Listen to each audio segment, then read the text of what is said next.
என்னுடைய வால்யூம் கேக்குதுங்களா? கேக்குதுங்க. ரைட். கிறிஸ்து இயேசுவுக்குள் அன்பாக அழைக்கப்பட்ட அன்புக்குரிய சகோதர சகோதரனைவருக்கும் கிறிஸ்துக்குள்ளான அன்பின் வாழ்த்துக்களை உங்கள் யாவருக்கும் நான் தெரிவித்துக் கொள்கிறேன்.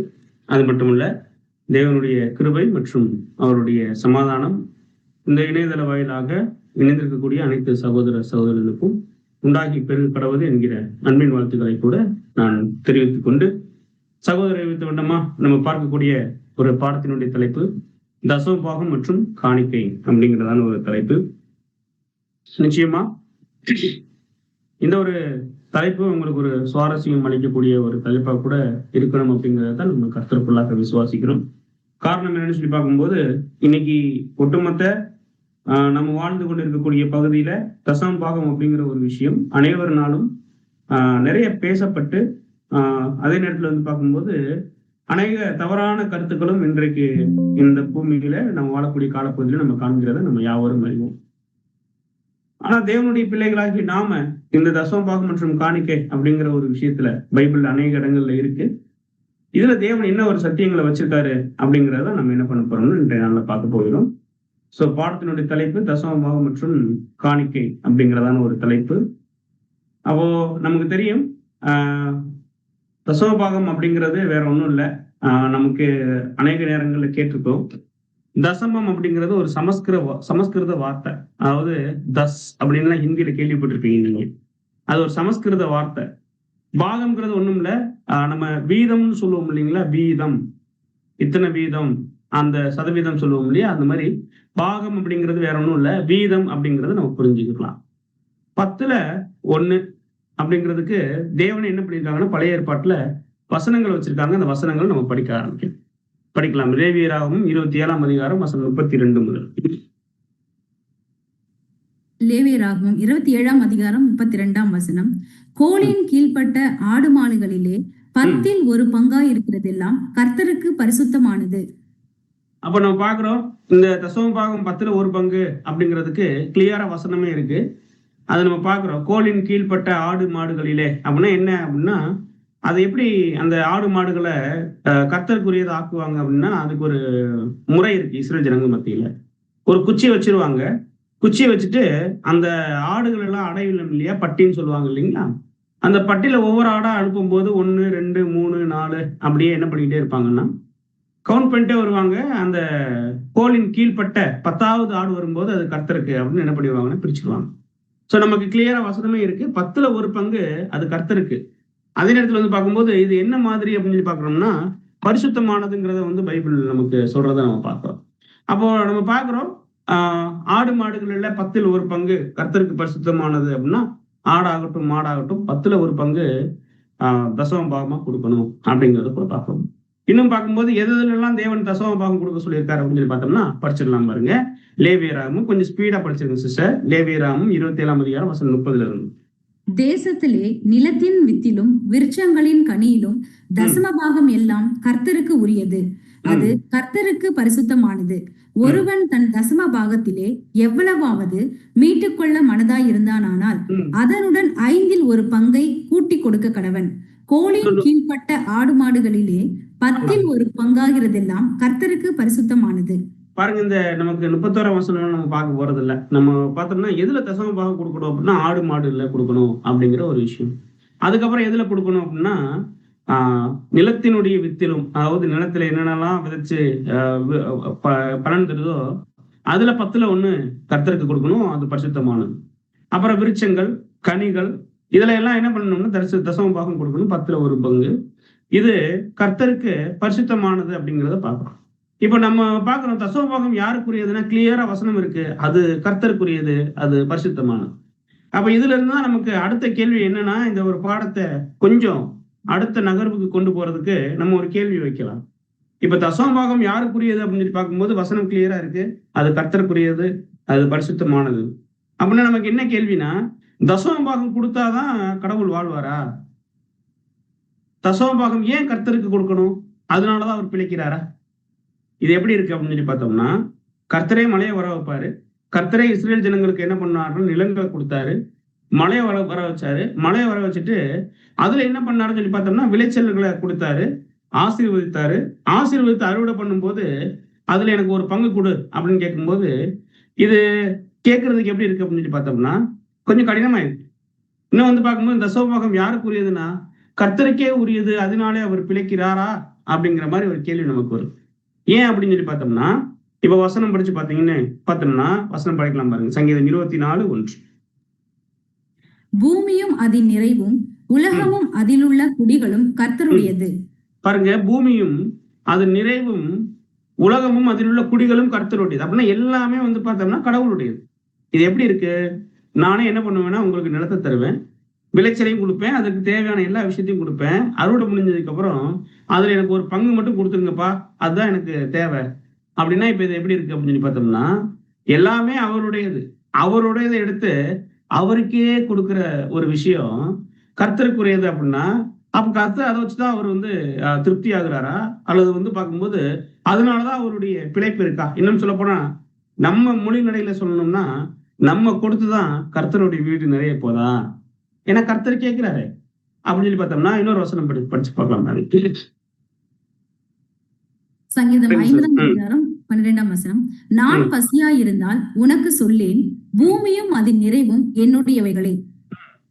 பாருங்க, நான் பசியா இருந்தால் உனக்கு சொல்லேன், பூமியும் அதனுடைய நிறைவும் என்னுடையது. அப்படின்னா மிருக ஜீவனாகட்டும் எல்லாமே யாருடையன்னு சொல்லி பார்த்தோம்னா கர்த்தருடையது. அப்படின்னா அவர் பசியா இருந்து நமக்கு என்னைக்காவது சொல்லியிருக்காரானா? அது கிடையாது. அப்ப இதை வாங்கிதான் கர்த்தருடைய வீடு நிறைய போதா அப்படின்னு சொல்லி பார்த்தோம்னா கண்டிப்பா கிடையாது. ஏன்னா எல்லாமே கர்த்தருடையது, வானமும் பூமியும் கர்த்தருடையது இல்லைங்களா?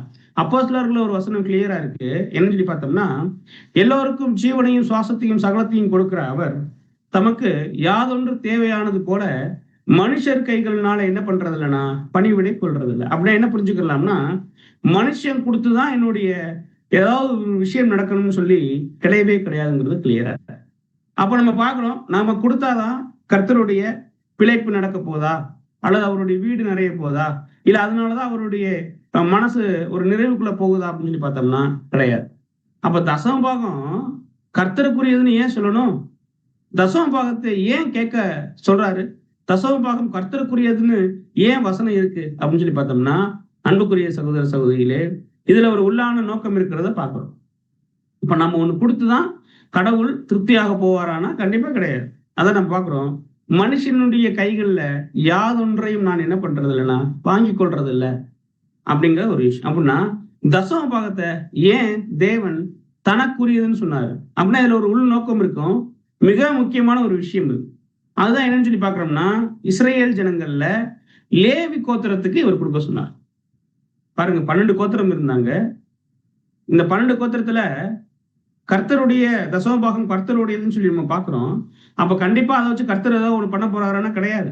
அப்ப தசமபாகத்தை யாருக்கு கொடுக்க சொல்றாருன்னு சொல்லி பார்த்தோம்னா லேவியர்களுக்கு கொடுக்கணும். லேவியர்களுக்கு கொடுக்கும்போது அது கர்த்தருக்குரியதா மாறுது. இப்ப அடுத்த கேள்வி என்னன்னா, ஏன் லேவியர்களுக்கு கொடுக்கணும்? லேவியர்ல யாருக்கு கொடுக்கணும் அப்படிங்கிறது. லேவியர்ல எல்லா 12 கோத்திரத்துல லேவி கோத்திரம் ஒரு கோத்திரம். இந்த கோத்திரத்துக்கு முழுவதுமா நம்ம தசமபாகம் கொடுக்கணும்னு சொன்னாரான்னு சொல்லி பார்த்தோம்னா பழைய ஏற்பாட்டுல கிடையாது. லேவி கோத்திரத்துல ஆசாரிப்பு கூடாரத்துல வேலை செஞ்சாங்க இல்லைங்களா, அவங்களுக்கு தேவன் என்ன செய்ய சொல்லியிருந்தாருன்னா தசம பாகங்களை கொடுங்க, 10ல் 1 கொடுங்க. அப்படி நீங்க கொடுத்துட்டீங்கன்னா அது யாருடையதா என்னப்படுது அப்படின்னு சொல்லி பார்த்தோம்னா கர்த்தருடையதா என்னப்படுது. இப்ப நல்லா கவனிச்சு பார்த்தோம்னா ஆசாரிப்பு கூடாரத்துல உள்ளவங்க இந்த லேவியர். இந்த லேவியருக்கு மாத்திரம் ஏன் தேவன் கொடுக்க சொல்லணும் அப்படிங்கிற ஒரு கேள்வி வரும்போது மோசே நியாய பிரமாணத்தை வாங்குறதுக்கு மலை மேல ஏறி போனார். மலை மேல ஏறி போயிட்டு வர்றதுக்கு முன்னாடி அதுக்குள்ள என்ன நடந்துன்னு சொல்லி பார்த்தோம்னா இஸ்ரேல் ஜனங்கள் எல்லாருமே விக்கிரக வணக்கத்துக்குள்ள போனாங்க. நமக்கு தெரியும், ஆரோன்கிட்ட போய் பேசி ஆரோன் மூலமா என்ன நடந்துச்சுன்னு சொல்லி பார்த்தோம்னா அவங்களுடைய தங்க விஷயங்கள் எல்லாம் கொடுத்ததுக்கு அப்புறம் ஒரு கண்ணுக்குட்டியை வணங்கிட்டாங்க. அங்க நமக்கு தெரியும் இல்லைங்களா? அப்போ மோசேட்ட தேவன் சொல்றாரு, நீ சீக்கிரமா கீழே இறங்கி போங்க, இந்த ஜனங்கள் தங்களே என்ன பண்ணிட்டாங்கன்னா கெடுத்துக்கொண்டாங்க. கெடுத்துக்கிட்டது மட்டும் இல்லாம எனக்கு கோபம் வர்றது மாதிரி இவங்க நடந்துக்கிறாங்க, நீ என்ன பண்ணுனா போன்னு சொன்னார். இப்ப மோசே கீழே இறங்கி வந்துட்டாரு. கீழே இறங்கி வந்ததுக்கு அப்புறம் மோசேட்ட இன்னும் தேவன் பேசினாங்க, என்ன செய்யணும் இந்த ஜனங்களை, தப்பு பண்ணிட்டாங்க, இந்த ஜனங்களை என்ன செய்யணும்னு சொல்ல உடனே இப்போ மோசே என்ன சொன்னார்னு சொல்லி பார்த்தோம்னா எல்லா கோத்திரத்தையும் பார்த்து யாரெல்லாம் கர்த்தர் பக்கம் நிக்கிறீங்களோ அவங்க என் பக்கம் வந்துருங்க, நான் சொல்ற விஷயத்த நல்லா கேட்டு அதன்படி நீங்க செய்யணும்னு சொன்னார்.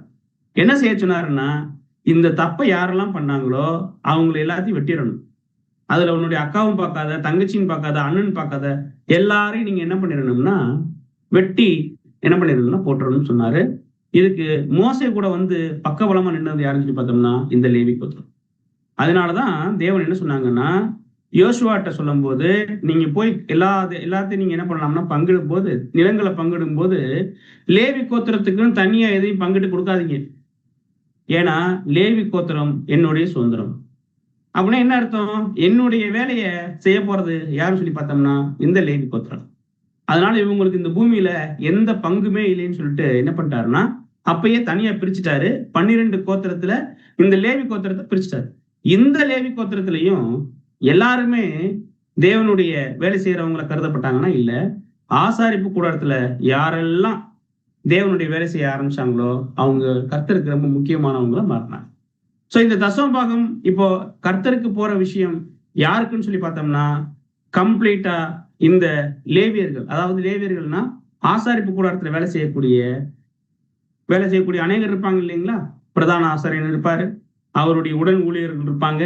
இவங்களுக்கு எல்லாத்துக்கும் எங்க இருந்துதான் பிழைப்பு, அல்லது அவங்க எப்படி சாப்பிடுவாங்க அப்படின்னு சொல்லி பார்த்தோம்னா கர்த்தருக்கு கொடுக்கக்கூடிய அந்த தசம பாகம் கம்ப்ளீட்டா யார் போய் சேரும் சொல்லி பார்த்தோம்னா இந்த லேவியர்கள் போய் சேரும். வசனம் படிச்சிடலாம். 21 வசனம் முதல். இதோ லேவியின் புத்திரர் ஆசரிப்பு கூடாரத்தின் பணிவிடையை செய்கிற அவர்களுடைய வேலைக்காக இஸ்ரவேலருக்குள்ளவை எல்லாவற்றிலும் தசம பாகத்தை அவர்களுக்கு சுதந்திரமாக கொடுத்தேன். இஸ்ரவேல் புத்திரர் குற்றம் சுமந்து சாகாதபடிக்கு இனி ஆசரிப்பு கூடாரத்தை கிட்டாதிருக்க கடவர்கள்.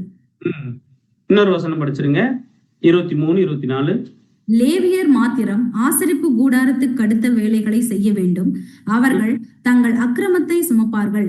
இஸ்ரவேல் புத்திரர் நடுவே அவர்களுக்கு சுதந்திரம் இல்லை என்பது உங்கள் தலைமுறை தோறும் நித்திய கட்டளையாயிருக்கும். இஸ்ரவேல் புத்திரர் கர்த்தருக்கு ஏறெடுத்து படைக்கும் படைப்பாகிய தசம பாகத்தை லேவியருக்கு சுதந்திரமாக கொடுத்தேன். ஆகையால் இஸ்ரவேல் புத்திரரின் நடுவே அவர்களுக்கு சுதந்திரம் இல்லை என்று அவர்களுக்கு சொன்னேன் என்றார். அப்போ நமக்கு இங்க பாக்குறோம், ரொம்ப கிளியரா இருக்கு. என்னன்னு சொல்லி பார்த்தோம்னா தசம பாகத்தை யார்கிட்ட கொண்டு வந்து கொடுக்கணும்னா கிளியரா லேவியர்கிட்ட கொண்டு வந்து கொடுக்கணும். லேவியர்களுக்கு இதுதான் சம்பளம்னு சொல்றாரு. வசனம் படிச்சலாம் சிஸ்டர், 30ஆம் வசனம். ஆதலால் நீ அவர்களோட சொல்ல வேண்டியது என்னவென்றால், அதில் உச்சிதமானதை நீங்கள் ஏறெடுத்து படைக்கும் போது அது களத்தின் வரத்திலும் ஆலையின் வரத்திலும் இருந்து எடுத்து செலுத்துகிறது போல லேவியருக்கு எண்ணப்படும். அதை நீங்களும் உங்கள் குடும்பத்தாரும் எவ்விடத்திலும் புசிக்கலாம். அது நீங்கள் ஆசரிப்பு கூடாரத்திலே செய்யும் பணிவிடைக்கு ஈடான உங்கள் சம்பளம்.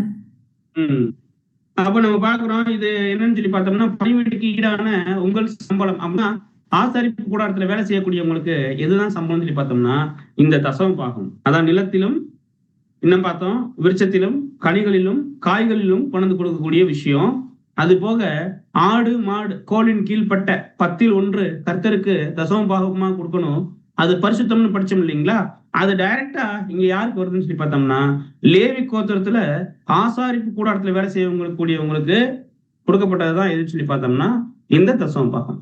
சரி, இப்போ எல்லாரும் 12 கோத்திரம் இருக்காங்க. 12 கோத்திரத்துல எல்லாருமே கொண்டு வந்து தசம பாகத்தை ஆசாரிப்பு கூடாரத்துல வேலை செய்யக்கூடிய லேவியர்களுக்கு கொடுத்துட்டாங்கன்னா இப்போ என்ன ஆகும்னு சொல்லி பார்த்தோம்னா அவங்களுடைய வீடு ரொம்ப நிறைஞ்சிடும். உண்மைதானே? இன்னும் வந்து பார்த்தோம்னா அவங்க என்ன ஆயிடுவாங்கன்னு சொல்லி பார்த்தோம்னா பணக்காரவங்களும் மாறிடுவாங்க. கரெக்டுங்களா? ஆனா நல்லா கொஞ்சம் பார்த்தோம்னா இப்ப இவங்களுக்கு சம்பளமே இதுதான். ஆனா அதே நேரத்துல எல்லாரும் கொண்டு வந்து கொடுத்துட்டாங்கன்னா கொடுக்கும்போது இப்போ என்ன ஆயிரும் சொல்லி பார்த்தோம்னா இவங்களுடைய களஞ்சியங்கள் எல்லாமே என்ன ஆயிரும், நிறைஞ்சிடும். ஆனாலும் தேவன் என்ன பண்ணாருன்னா இதுக்குள்ளேயும் ஒரு காரியத்தை வச்சிருந்தாரு. அதான் நம்ம என்ன பண்றோம்னா அடுத்த வசனத்துல படிக்கிறோம். படிங்க சிஸ்டர். நீ லேவியரோடே சொல்ல வேண்டியது என்னவென்றால், இஸ்ரவேல் புத்திரர் கையில் வாங்கிக் கொள்ளும்படி நான் உங்களுக்கு சுதந்திரமாக கொடுத்த தசம பாகத்தை நீங்கள் அவர்கள் கையில் வாங்கும் போது தசம பாகத்தில் 10 ஒரு பங்கை கர்த்தருக்கு ஏறெடுத்து படைக்கும் படைப்பாக செலுத்த வேண்டும். பாருங்க, இந்த விஷயத்தை எல்லாத்தையுமே யார் மூலமா தான் தேவன் வந்து அங்க சொல்றாருன்னா மோசே மூலமா தான் சொல்றாரு.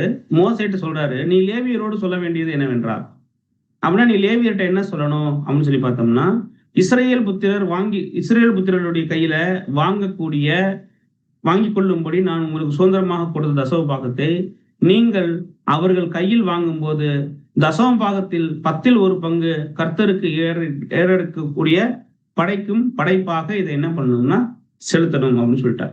இப்ப எல்லாருமே கொண்டு லேவியர்கிட்ட கொடுத்துட்டாங்கன்னா, இப்ப லேவியர்கள் அதை வச்சு என்ன பண்ணுவாங்க? அவங்க சாப்பிட்டது போக வேற என்ன பண்ண முடியும்? நிறைஞ்சிரும் இல்லைங்களா?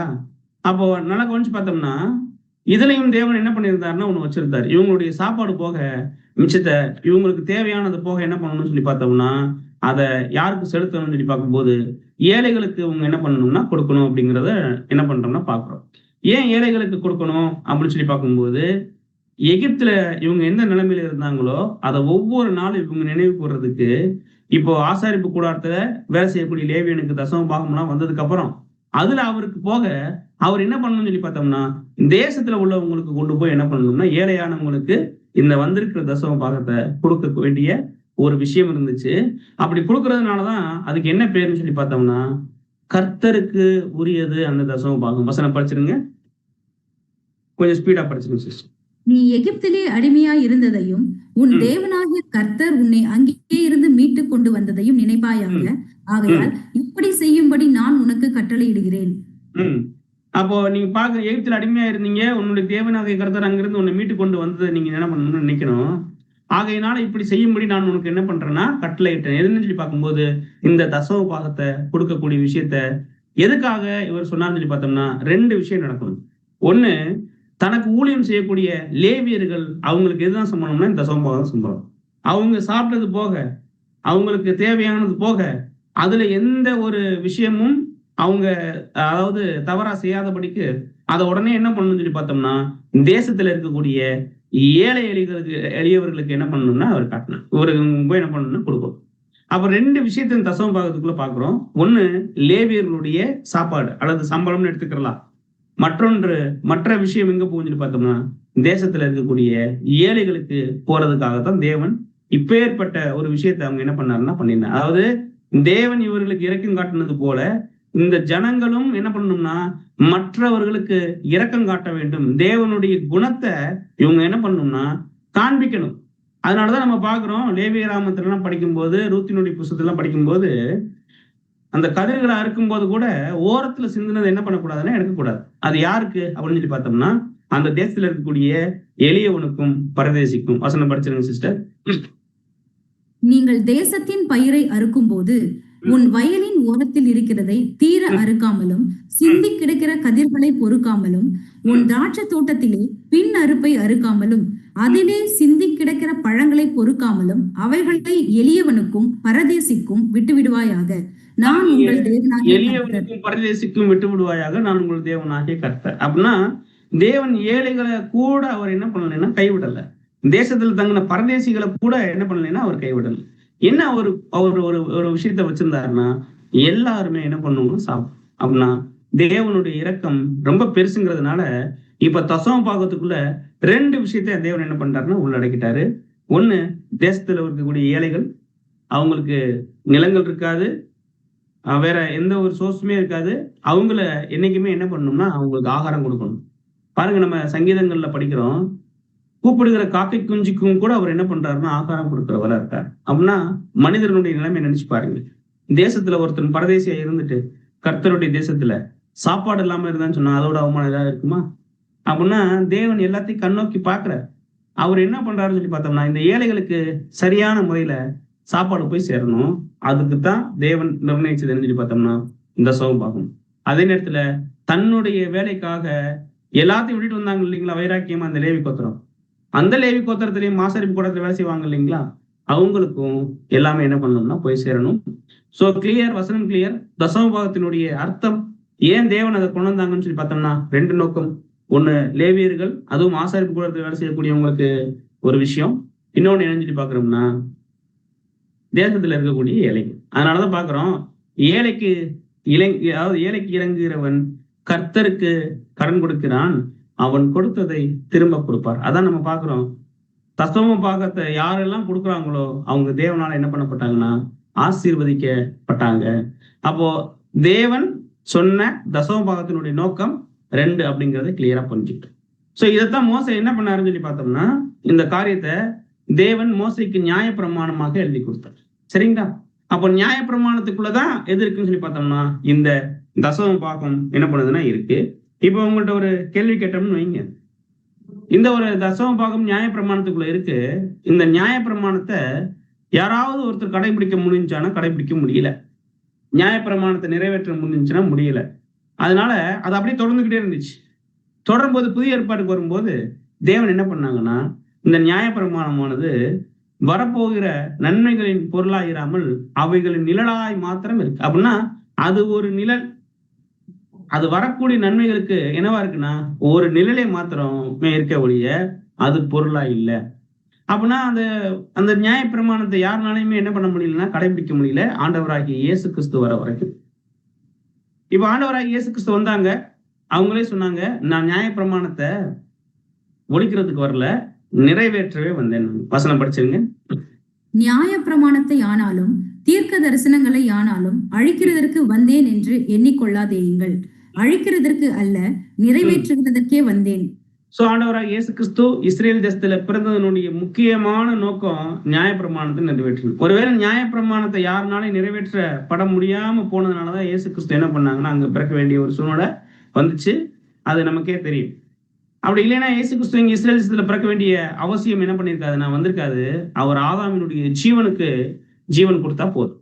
அப்ப நம்ம பாக்குறோம், நியாயப்பிரமாணத்தை நிறைவேற்றுறதுக்கு தான் நான் வந்தேன்னு சொல்லிட்டு இயேசு கிறிஸ்து நியாயப்பிரமாணத்தை நிறைவேற்றினார், நிறைவேற்றி முடிச்சார். இப்ப நம்ம பார்க்கக்கூடிய தசம பாகம் எல்லாமே எதுக்குள்ள இருக்கு அப்படின்னு சொல்லி பார்த்தோம்னா நியாயப்பிரமாணத்துக்கு உள்ளதான் இருக்கு. இது ஆண்டவராக இயேசு கிறிஸ்து என்ன பண்ணாருன்னா நிறைவேற்றி முடிச்சாங்க. வசனம் படிச்சுங்க சிஸ்டர். நாம் மாம்சத்திற்கு உட்பட்டிருந்த காலத்தில் நியாயப்பிரமாணத்தினாலே தோன்றின பாவ இச்சைகள் மரணத்திற்கு ஏதுவான கனிகளை கொடுக்கத்தக்கதாக நம்முடைய அவயங்களிலே பலன் செய்தது. இப்பொழுதோ நாம் பழமையான எழுத்தின்படி அல்ல, புதுமையான ஆவியின்படி ஊழியம் செய்யத்தக்கதாக நம்மை கட்டியிருந்த நியாயப்பிரமாணத்திற்கு நாம் மரித்தவர்களாகி அதினின்று விடுதலையாக்கப்பட்டிருக்கிறோம். பாத்தீங்கன்னா அதுல இருந்து விடுதலை ஆக்கப்பட்டிருக்கும். உண்மையிலேயே சொல்ல போனோம்னா புறஜாதி நமக்கு எது அப்ளிகபிளான நியாயப்பிரமாணம் அந்த அளவுக்கு இல்ல. ஆனா அது எழுத்தா இருக்கு, ஆவிக்குரிய விஷயமா இருக்கும்போது நமக்கும் பொருந்தும். ஆனா லிட்டரலா இருக்கக்கூடிய நியாயப்பிரமாணம் நமக்கு பொருந்துமானா கிடையாது. ஆனா இது இயேசு கிறிஸ்து என்ன பண்றாருன்னா அத அவருடைய சிலுவையில அவருடைய மரணத்துல அதை முடிவு கொண்டு வந்துட்டாருன்னு நம்ம பாக்குறோம். இன்னொரு வசனம் கூட படிச்சிடலாம், கொலைசியர். நமக்கு எதிரடையாகவும் கட்டளைகளால் நமக்கு விரோதமாகவும் இருந்த கையெழுத்தை குலைத்து அதை நடுவில் இராதபடிக்கு எடுத்து சிலுவையின் மேல் ஆணியடித்து துரைத்தனத்தையும் அதிகாரங்களையும் உரிந்து கொண்டு வெளியரங்கமான கோலமாக்கி அவைகளின் மேல் சிலுவையின் வெற்றி சிறந்தார். ஆகையால் போஜனத்தையும் பானத்தையும் குறித்தாவது பண்டிகை நாளையும் மாத பிறப்பையும் ஓய்வு நாட்களையும் குறித்தாவது ஒருவன் உங்களை குற்றப்படுத்தாதிருப்பானாக. பாருங்க, ஒருவனும் உங்களை குற்றப்படுத்தாத இருப்பானாக. ஏன்னா இது நமக்கு விரோதமா இருந்த எல்லாத்தையுமே என்ன பண்ணாருன்னா சிலுவையில அவர் கிளியர் பண்ணிட்டார். அவருடைய மரணத்தினால அவர் என்ன பண்றாருன்னா கிளியர் பண்ணிட்டார். அப்படின்னா நமக்கு ஒண்ணு புரியுது, இயேசு கிறிஸ்து நியாயப்பிரமாணத்தை நிறைவேற்றி விட்டார். இப்ப நீங்க சொல்லுங்க, நீங்க சொல்ல முடியாது, இருந்தாலும் உங்கள்கிட்ட நம்ம ஒரு கேள்வி கேட்கிறோம். இயேசு கிறிஸ்து நியாயப்பிரமாணத்தை நிறைவேற்றினாரா இல்லையா அப்படின்னா நம்ம யாருமே மறுக்க முடியாது, அவர் நியாயப்பிரமாணத்தை நிறைவேற்றிட்டார். ஒருவேளை இயேசு கிறிஸ்து இந்த பூமியில வந்தார்னு ஒருத்தர் விசுவாசிக்கிறாருன்னா, அவர் நியாயப்பிரமாணத்தை நிறைவேற்றிட்டாருன்னு விசுவாசிக்கிறாருன்னா கண்டிப்பா அவர் தான் கிறிஸ்துவனுடைய பின்னடியார். ஏன்னா வசனம் நம்ம படிக்கிறோம், விசுவாசிக்கிற எவனுக்கும் நீதி உண்டாகும்படி கிறிஸ்து நியாயப்பிரமாணத்தினுடைய முடிவாயிருக்கு.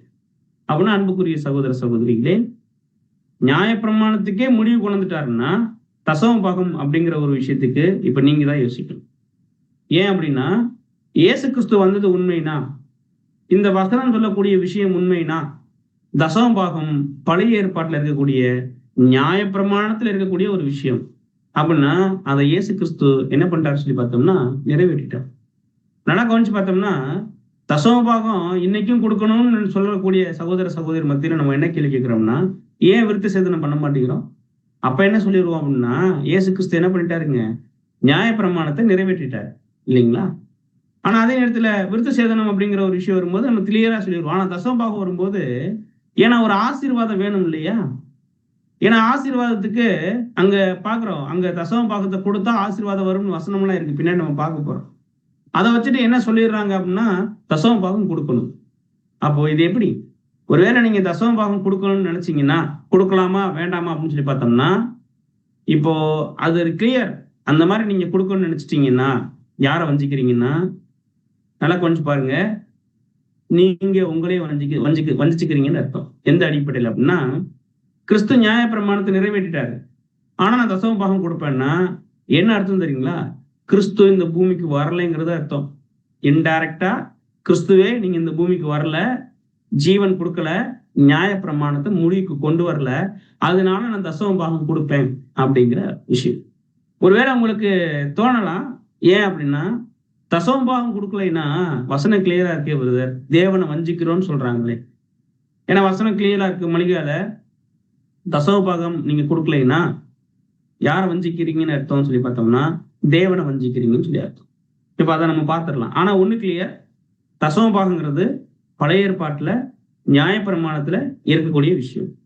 நியாயப்பிரமாணம்ங்கிறது வரப்போகிற நன்மைகளின் பொருளாயிராமல் நிழலா இருக்கிறது. அப்படின்னா தேவனுடைய ராஜ்யம் இந்த பூமியில இன்னும் கொஞ்ச நாள்ல வந்துட போகுது இல்லைங்களா? தேவன் எல்லாருக்கும் எல்லா விஷயங்களையும் கொடுக்க போகிறார். அப்பேற்பட்ட அந்த நன்மையான ராஜ்யத்துக்கு இது என்னவா இருக்குன்னு சொல்லி பார்த்தோம்னா பொருளா இல்ல, ஒரு நிழலா இருக்கு. ஒரு மனிதன் நடந்து போறதுக்கும் அவனுடைய நிழலுக்கும் என்ன இருக்குன்னு சொல்லி பார்த்தோம்னா நிறைய வித்தியாசம் இருக்கு. அந்த நிழலை, அதாவது அந்த மனிதனை வச்சுதான் நிழல் இல்லைங்களா? அப்ப வரப்போகிற பொருளுக்கு ஒரு நிழலா இருக்கு, ஒரு சப்போர்ட்டிவா இருக்கு, ஆவிக்குரியதா இருக்குங்கிறத அநேகர் புரிஞ்சுக்கிறதுனாலதான் என்ன நினைச்சிடறாங்க, தசம பாகம் நம்ம எனக்கு என்ன பண்ணணும்னா கொடுக்கணும். ஏன் அப்படின்னா கொடுக்கலைன்னா வசனத்தை வச்சு என்ன பண்ணிடுறாங்கன்னா அங்க நியாய தீர்ப்பு பண்ணிடுறாங்க. தேவனை வஞ்சிக்கலாமா? தசம பாகம் கொடுக்கலைன்னா நீங்க யாரை வஞ்சிக்கிறீங்க? மனிதனை. அதாவது யாரை வஞ்சிக்கிறீங்கன்னா தேவனை வஞ்சிக்கிறீங்க. நல்லா கவனிச்சு பாருங்க, தசம பாகம்ங்கிறது இன்னைக்கு நம்ம இருக்கக்கூடிய காலப்பகுதியில பணமா இருக்கு. ஆனா நமக்கு கிளியரா அவங்களுக்கு வசனம் போட்டோம், கோலின் கீழ்பட்ட 10% கர்த்தருக்கு தசம பாகம், அது பரிசுத்தமானது. அதே நேரத்துல நிலத்தின் கனிகளிலும், அதாவது நிலத்தின் விளைச்சலிலும் கனிகளிலும் விருட்சங்களிலும் கர்த்தருக்கு தசம பாகம் கொடுக்கும் இல்லைங்களா? இப்படிதான் தசம பாகம் தேவன் கேட்டாரு ஒழிய பணம் எங்கேயாவது கேட்டிருக்காரா? இதெல்லாம் நம்ம போக என்ன பண்ணுவோம்னா பார்க்கலாம். இப்போ ஒரு விஷயத்த பார்க்கலாம். ஒண்ணு கிளியர், தேவன் அங்க நியாய பிரமாணத்தை கிறிஸ்து மூலமா ஒரு முடிவு கொண்டு வந்துட்டாங்க. அப்படின்னா தசம பாகத்துக்கும் ஏற்கனவே ஒரு முடிவு வந்துச்சுன்னு சொல்லி பார்க்கிறோம். ஆனா வசனம் இருக்கு, தசம பாகம் கொடுக்கலைன்னா தேவனை வஞ்சிக்கிறோம். இப்ப அதுக்கு நம்ம என்ன பண்ணலாம்னா இப்ப பார்க்கலாம். வசனம் படிச்சிடலாம். மல்கியா 3ஆம் அதிகாரம் 8ஆம் வசனம் மற்றும் 10ஆம் வசனம். 8ல இருந்து. மனுஷன் தேவனை வஞ்சிக்கலாமா? மனுஷன் தேவனை வஞ்சிக்கலாமா? இது இல்லாத சபையே இல்லைங்க. இந்த வசனம் இல்லாத சபையே கிடையவே கிடையாது இல்லைங்களா? தசம பாகம் கொடுக்கலைன்னா ஸ்டேஜ்ல ஏறிடுவாங்க. ஏறி நின்றுட்டு என்ன சொல்லுவாங்க அப்படின்னா, மனுஷன் தேவனை வஞ்சிக்கலாமா? இல்லைங்களா? தொடர்ந்து படிங்க. நீங்களும் என்னை வஞ்சிக்கிறீர்கள், எதிலே உம்மை வஞ்சித்தோம் என்கிறீர்கள், தசம பாகத்திலும் காணிக்கைகளிலும் தானே. நீங்கள் சபிக்கப்பட்டவர்கள், ஜனத்தாராகிய நீங்கள் எல்லாரும் என்னை வஞ்சித்தீர்கள். என் ஆலயத்தில் ஆகாரம் உண்டாயிருக்கும்படி தசம பாகங்களை எல்லாம் பண்டசாலையிலே கொண்டு வாருங்கள். அப்பொழுது நான் வானத்தின் பலகணிகளை திறந்து இடம் கொள்ளாமற் போகும் மட்டும் உங்கள் மேல் ஆசீர்வாதத்தை வருஷிக்க மாட்டேனோ வென்று அதனால் என்னை சோதித்து பாருங்கள் என்று சேனைகளின் கர்த்தர் சொல்லுகிறார். இங்க பாக்குறோம், மல்கியால ஒரு விஷயம் இருக்கு. என்னன்னா, மனுஷன் தேவனை வஞ்சிக்கலாமா அப்படின்னா எதனால வஞ்சித்தீங்க, அது வஞ்சித்தோம் அப்படின்னு தேவன்கிட்ட அவங்க கேட்கறாங்க. அதுக்கு இவங்க என்ன சொல்றாங்கன்னா, இல்ல தேவன் என்ன சொல்றாருன்னா, தசம பாகத்திலும் காணிக்கையிலும் நீங்க என்ன பண்ணிட்டீங்கன்னா என்ன வஞ்சித்துட்டீங்க. இப்பவும் தப்பு இல்ல. நீங்க என்ன பண்ணுங்கன்னா, என்னுடைய ஆலயத்துல ஆகாரம் உண்டாயிருக்கும்படி ராத்தையும் கொண்டு வாங்க, என்னுடைய பண்டக சாலையில நீங்க கொண்டு வந்து நிரப்பிட்டீங்கன்னா வானத்தினுடைய பல கனிகளை திறந்து இடம் கொள்ளாமல் போகும் மட்டும் உங்கள் மேல் நான் ஆசீர்வாதத்தை நான் என்ன பண்ணுவேன், வருஷிக்க பண்ணுவேன் அப்படின்னு தேவன் என்ன பண்றாருன்னு சொல்லிட்டேன். ஆக்சுவலி நல்லா கவனிச்சு பார்த்தோம்னா தேவன் என்ன சொல்றாங்க அப்படின்னா லிட்டரலா இருக்கக்கூடிய ஆசீர்வாதத்தை சொல்றாங்க. அதாவது இந்த உலகத்துக்குரிய ஆசீர்வாதம். ஒருவேளை நல்லா கவனிச்சு பாருங்க, கிறிஸ்துவுக்கு இந்த உலகத்துக்குள்ள ஏதாவது ஆசீர்வாதத்தை வச்சிருக்காரா? கிறிஸ்து வச்சு போயிருக்காரா? எதுவுமே இல்லை. படுக்கிறதுக்கு கூட ஒரு இடம் இல்லைங்க. அவர் அதான் சொன்னாரு இல்லைங்களா, பறவைக்கு கூடு உண்டு, நரிக்கு குழி உண்டு, மனுஷகுமாரனுக்கு ஒரு தலை சாய்க்க இடம் கூட இல்லை. எங்கேயாவது இஸ்ரேல் தேசத்துல ஒரு 4 சென்ட் இடம் வாங்கி போட்டு போயிருக்காரா ஆண்டவர்? ஏதாவது சொல்ல முடியுமா? இந்த உலக ஆசீர்வாதம் ஒண்ணுமே இல்லை. கடைசியா போட்டிருந்த ட்ரெஸ்ஸை கூட இந்த உலகம் எடுத்துட்டு தான் விட்டுச்சு. பாருங்க, அந்த அளவுக்கு அவர் எல்லாத்தையும் இழந்து நமக்கு ஒரு ஜீவனை கொடுத்துட்டு போனார், வெளியேறப்பட்ட ஜீவன். அது எதுக்கு அப்படின்னா, இந்த உலகத்தோடு ஒத்து வாழ்றதுக்கா, உலகத்தினுடைய ஆசீர்வாதத்தை உழண்டு வளர்றதுக்கா? அப்போஸ்தலர்களுக்கு எங்கேயாவது ஏதாவது சொத்து இருக்கா? எதுவும் கிடையாது. அதனாலதான் அப்போஸ்தலனாகிய பவுல் சொல்லும்போது ரோமர் 12ஆம் அதிகாரத்துல, உலகத்துக்கு நீங்க என்ன பண்ணாதீங்கன்னா ஒத்த வேஷம் தெரியாது. தீமோத்தேயுல எழுதுறாரு, போதுமென்ற மனதுதான் தேவ பக்திக்கு என்னவா இருக்கும்னா மிகுந்த ஆதாயம். ஒன்னும் கொண்டு வந்ததில்லை, ஒன்னும் கொண்டு போனது. அப்ப அவங்க கிளியரா இருக்கு, பூமியில உங்களுடைய பொக்கிஷங்களை என்ன பண்ணாதீங்கன்னா சேர்த்து வைக்காது. அப்படின்னா இங்க மல்கியால தசம பாகத்தை பத்தி பேசும்போது மனுஷன் தேவனை வஞ்சிக்கலாமா அப்படிங்கிற ஒரு விஷயம் வருது. நீங்க ஆகாரத்தை என்னுடைய பண்டைய சாலையில கொண்டு வந்து நிரப்புங்க, அப்ப உங்களுக்கு ஆசீர்வாதத்தை கொடுப்பேன்னு சொல்றாரு. எது இன்னைக்கு பொருந்துமா அப்படின்னா, இது யாருக்கு சொன்னதுங்கிறது முதல்ல புரியும். அது புரிஞ்சிச்சுன்னா அதுக்கப்புறம் உங்களுக்கு ஒரு நல்ல கிளியர் கிடைக்கும், இந்த வசனம் யாருக்கு உரியது அப்படின்னு சொல்லி. அப்ப இங்க நம்ம படிக்கிறது 3ஆம் வசனத்துல தான் 3ஆம் வசனத்துல 8ஆம் வசனத்துல இருந்து படிக்கிறோம் இல்லைங்களா? இதனுடைய தொடர்ச்சி எங்க இருக்குன்னு சொல்லி பார்த்தோம்னா மல்கியா 2ஆம் அதிகாரத்துல இருக்கு. நல்லா கவனிச்சு பார்த்தோம்னா இந்த மல்கியா புஸ்தகம் 1ல இருந்து நீங்க படிச்சு பார்த்தீங்கன்னு வைங்க, வெரி கிளியரா இருக்கும். அதாவது ஒண்ணும் இல்ல, இதுக்கு ஒரு பின்னணி இருக்கு. இந்த மல்கியா புஸ்தகத்துக்கு ஒரு பின்னணி இருக்கு. மல்கியா புஸ்தகம் 1ஆம் அதிகாரத்துல இருந்து நீங்க தொடர்ந்து படிச்சு பாத்தீங்கன்னா ஒரு பின்னணியை நீங்க வச்சுக்கிட்டு நீங்க படிச்சு பாருங்க. நீங்க இப்ப கூட திறந்து வச்சுக்கோங்க, மல்கியாவினுடைய புஸ்தகம் 1ஆம் அதிகாரம் கூட திறந்து வச்சுக்கோங்க.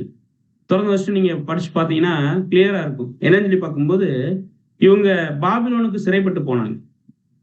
சிறைப்பட்டு போயிட்டு இவங்க என்ன பண்ணாங்கன்னா மீண்டுமா தேவனை அவங்களை விடுதலை பண்ணி கொண்டு வந்து கூட்டிட்டு வந்தாரு. கூட்டிட்டு வந்துட்டு இவங்களை தேசத்துல வச்சார். இப்போ தேசத்துல வைக்கும் போது ஜனங்கள் எல்லாரும் என்ன பண்ணிட்டாங்கன்னு சொல்லி பார்த்தோம்னா, தேவன் இந்த மாதிரி நம்மளை தண்டிச்சிட்டாரு, இனிமே நம்ம கிளியரா இருக்கணுங்கிற ஒரு மைண்ட் செட்டுக்கு அந்த ஜனங்கள் வந்துட்டாங்க. ஆனா இவங்க வழி நடத்தினாங்க இல்லைங்களா, லேவியர்கள், அவங்க தான் இந்த தசம பாகத்தை வாங்கி ஏழைகளுக்கு எல்லாம் கொடுக்குறாங்க. அவங்க என்ன பண்ணாங்கன்னு சொல்லி பார்த்தோம்னா, அவங்க தான் அங்க வந்து என்ன பண்ணாங்கன்னா கையாடல் பண்ணாங்க. தேவனுக்கு போக வேண்டிய தசம பாகத்தை, அதாவது ஏழைகளுக்கு போக வேண்டிய தசம பாகத்தை, அந்த ஒரு வேலையெல்லாம் அவங்க என்ன பண்ணலன்னா சரியாவே பண்ணல. 70 வருஷம் சிறையிருப்புக்கு பின்னாடி வந்தாங்க இல்லைங்களா, வந்துட்டு தேசத்துக்குள்ள தேவன் கொண்டு வந்தாருங்கிற நன்றியை மறந்துட்டு வழி நடத்த வேண்டிய லேவியர்களை இன்னைக்கு என்ன பண்ணிட்டாங்கன்னு சொல்லி பார்த்தோம்னா, தேவன் சொன்ன விஷயத்த செய்யல.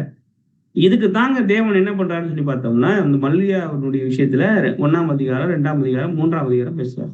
இப்ப படிச்சு பாருங்க மல்கியாவினுடைய 2ஆம் அதிகாரம். இப்ப நம்ம படிச்சோம் இல்லையா 3ஆம் அதிகாரத்துல, அதாவது என்ன படிச்சோம் அப்படி சொல்லி பார்த்தோம்னா, மனிதன் தேவனை வஞ்சிக்கலாமான்னு படிச்சோம் இல்லையா, அதனுடைய தொடக்கம் எங்க இருக்குன்னா 1ஆம் அதிகாரத்துல இருந்து இருக்கு. நான் 2ஆம் அதிகாரத்துல இருந்து போட்டிருக்கேன். படிங்க சிஸ்டர். இப்பொழுது ஆசாரியர்களே, இந்த கட்டளை உங்களுக்குரியது. பாருங்க, இந்த கட்டளை உங்களுக்குரியது. தொடர்ந்து படிங்க. லேவியோடே பண்ணின என் உடன்படிக்கை நிலைத்திருக்கும்படிக்கு இந்த கட்டளையை உங்களிடத்திற்கு அனுப்பினேன் என்கிறதை அப்பொழுது அறிந்து கொள்வீர்கள் என்று சேனைகளின் கர்த்தர் சொல்லுகிறார். நீங்களோ வழியை விட்டு விலகி அநேகரை வேதத்தை குறித்து இடர பண்ணினீர்கள். நீங்களோ வழியை விட்டு விலகி அப்படின்னா தேவன் கொடுத்த வழியில யாரு விலகிட்டாங்கன்னு சொல்லி பார்த்தோம்னா, ஆசாரிப்பு கூடாரத்துல இருந்தாங்க இல்லைங்களா இந்த லேவியர்கள், இவங்க என்ன பண்ணிட்டாங்கன்னா விலகிட்டாங்க. அநேகரை வேதத்தை குறித்து இடர பண்ணீங்க. என்ன அப்படின்னா, நியாய பிரமாணத்துல என்ன கட்டளை இருந்துச்சு, அதாவது தசம பாகத்துல என்ன கொண்டு வரணும்னா தேவனுக்கு கொண்டு வரணும், லேவியர்கிட்ட கொடுக்கணும். லேவியர் தனக்கு போக என்ன பண்ணணும்னு சொல்லி பார்த்தோம்னா, யாருக்கு கொண்டு போய் கொடுக்கணும்னா ஏழைகளுக்கு கொண்டு போய் கொடுக்கணும். இதை தேவன் என்ன பண்ணாருன்னு நியாய பிரமாணமா எழுதி கொடுத்தாரு. இப்ப என்ன, நீங்களோ வழியை விட்டு விலகி, ஜனங்கள் கரெக்ட் ஆயிட்டாங்க, ஆனா இந்த லேவியர்கள் கரெக்ட் ஆகல. நீங்களோ வழியை விட்டு விலகி அநேகரை வேதத்தை குறித்து என்ன பண்ணீங்கன்னா இடர பண்ணீங்க, லேவியின் உடன்படிக்கையை கெடுத்து போட்டீங்க. ஆதி காலத்துல மோசையினுடைய காலத்துல லேவியர்களோடு தேவன் பண்ணாரு இல்லைங்களா, ஆசாரி கூடத்துல நீ இதெல்லாம் பண்ணணும், இதை ஏழைகளுக்கு கொண்டு போய் கொடுக்கணும், எல்லாமே செஞ்சாருல்ல தேவன். அதை இவங்க என்ன பண்ணிட்டாங்கன்னா அந்த நாள்ல இருந்த லேவியர்கள் என்ன பண்ணிட்டாங்கன்னா கெடுத்து போட்டாங்க. இப்ப அவங்களுக்கு தான் இந்த மல்கியாவினுடைய புத்தகத்துல எழுதுறாரு. இப்ப தொடர்ந்து படிங்க. 1ஆம் அதிகாரத்துல பாருங்க, இது யாருக்கு தான் அப்படின்னு சொல்லி பார்த்தோம்னா இந்த லேவியர்களுக்கு தான். தொடர்ந்து படிங்க சிஸ்டர். குமாரன் தன் பிதாவையும் ஊழியக்காரன் தன் எஜமானையும் கனம் பண்ணுகிறார்களே, நான் பிதாவானால் என் கனம் எங்கே? ம். நாம் எஜமானானால் எனக்கு பயப்படும் பயம் எங்கே என்று சேனைகளின் கர்த்தர் தமது நாமத்தை அசட்டை பண்ணுகிற ஆசாரியர்களாகிய உங்களை ம். கேட்கிறார். பாருங்க, என்னுடைய நாமத்தை அசட்டை பண்ணக்கூடிய ஆசாரியர்கள்ட்ட தான் பார்த்தா என்ன பண்ணிக்கிட்டு இருந்தாருன்னா கேட்டார். என்ன கேட்டாருன்னு சொல்லி பார்த்தோம்னா, ஏன்பா இப்படி என்ன பண்றீங்க? நீங்க ஏமாத்துறீங்க. அப்படின்னா இப்போ அங்க சொல்றாரு, நீ அதாவது டைரக்டா இவங்க தான் என்னுடைய சுதந்திரம்னு சொல்லியிருந்தார். அதான் நான் பிதாவானால் என் கனம் எங்கே, நான் எஜமானால் எனக்கு பயப்படும் பயம் எங்கே என்று சேனைகளின் கர்த்தர் சொல்கிறார். என் நாமத்தை அதாவது அசட்டை பண்ணுகிற ஆசாரியர்களாகிய உங்களை கேட்கிறார். அப்படின்னா இது ஜனங்களுக்கு எழுதப்பட்டதா அல்லது ஆசாரியர்களுக்கு எழுதப்பட்டதா? இப்ப எல்லா சபைக்கும் போறவங்க எல்லாருமே ஆசாரியர் நம்ம எடுத்துக்கிற ஆசாரியர் என்ன சொல்றாங்க? பாஸ்டர்மாருக்கு தான் தங்களை என்ன சொல்லிக்கிறாங்க? அவங்கதான் ஆசாரியர்னு சொல்லிக்கிறாங்க.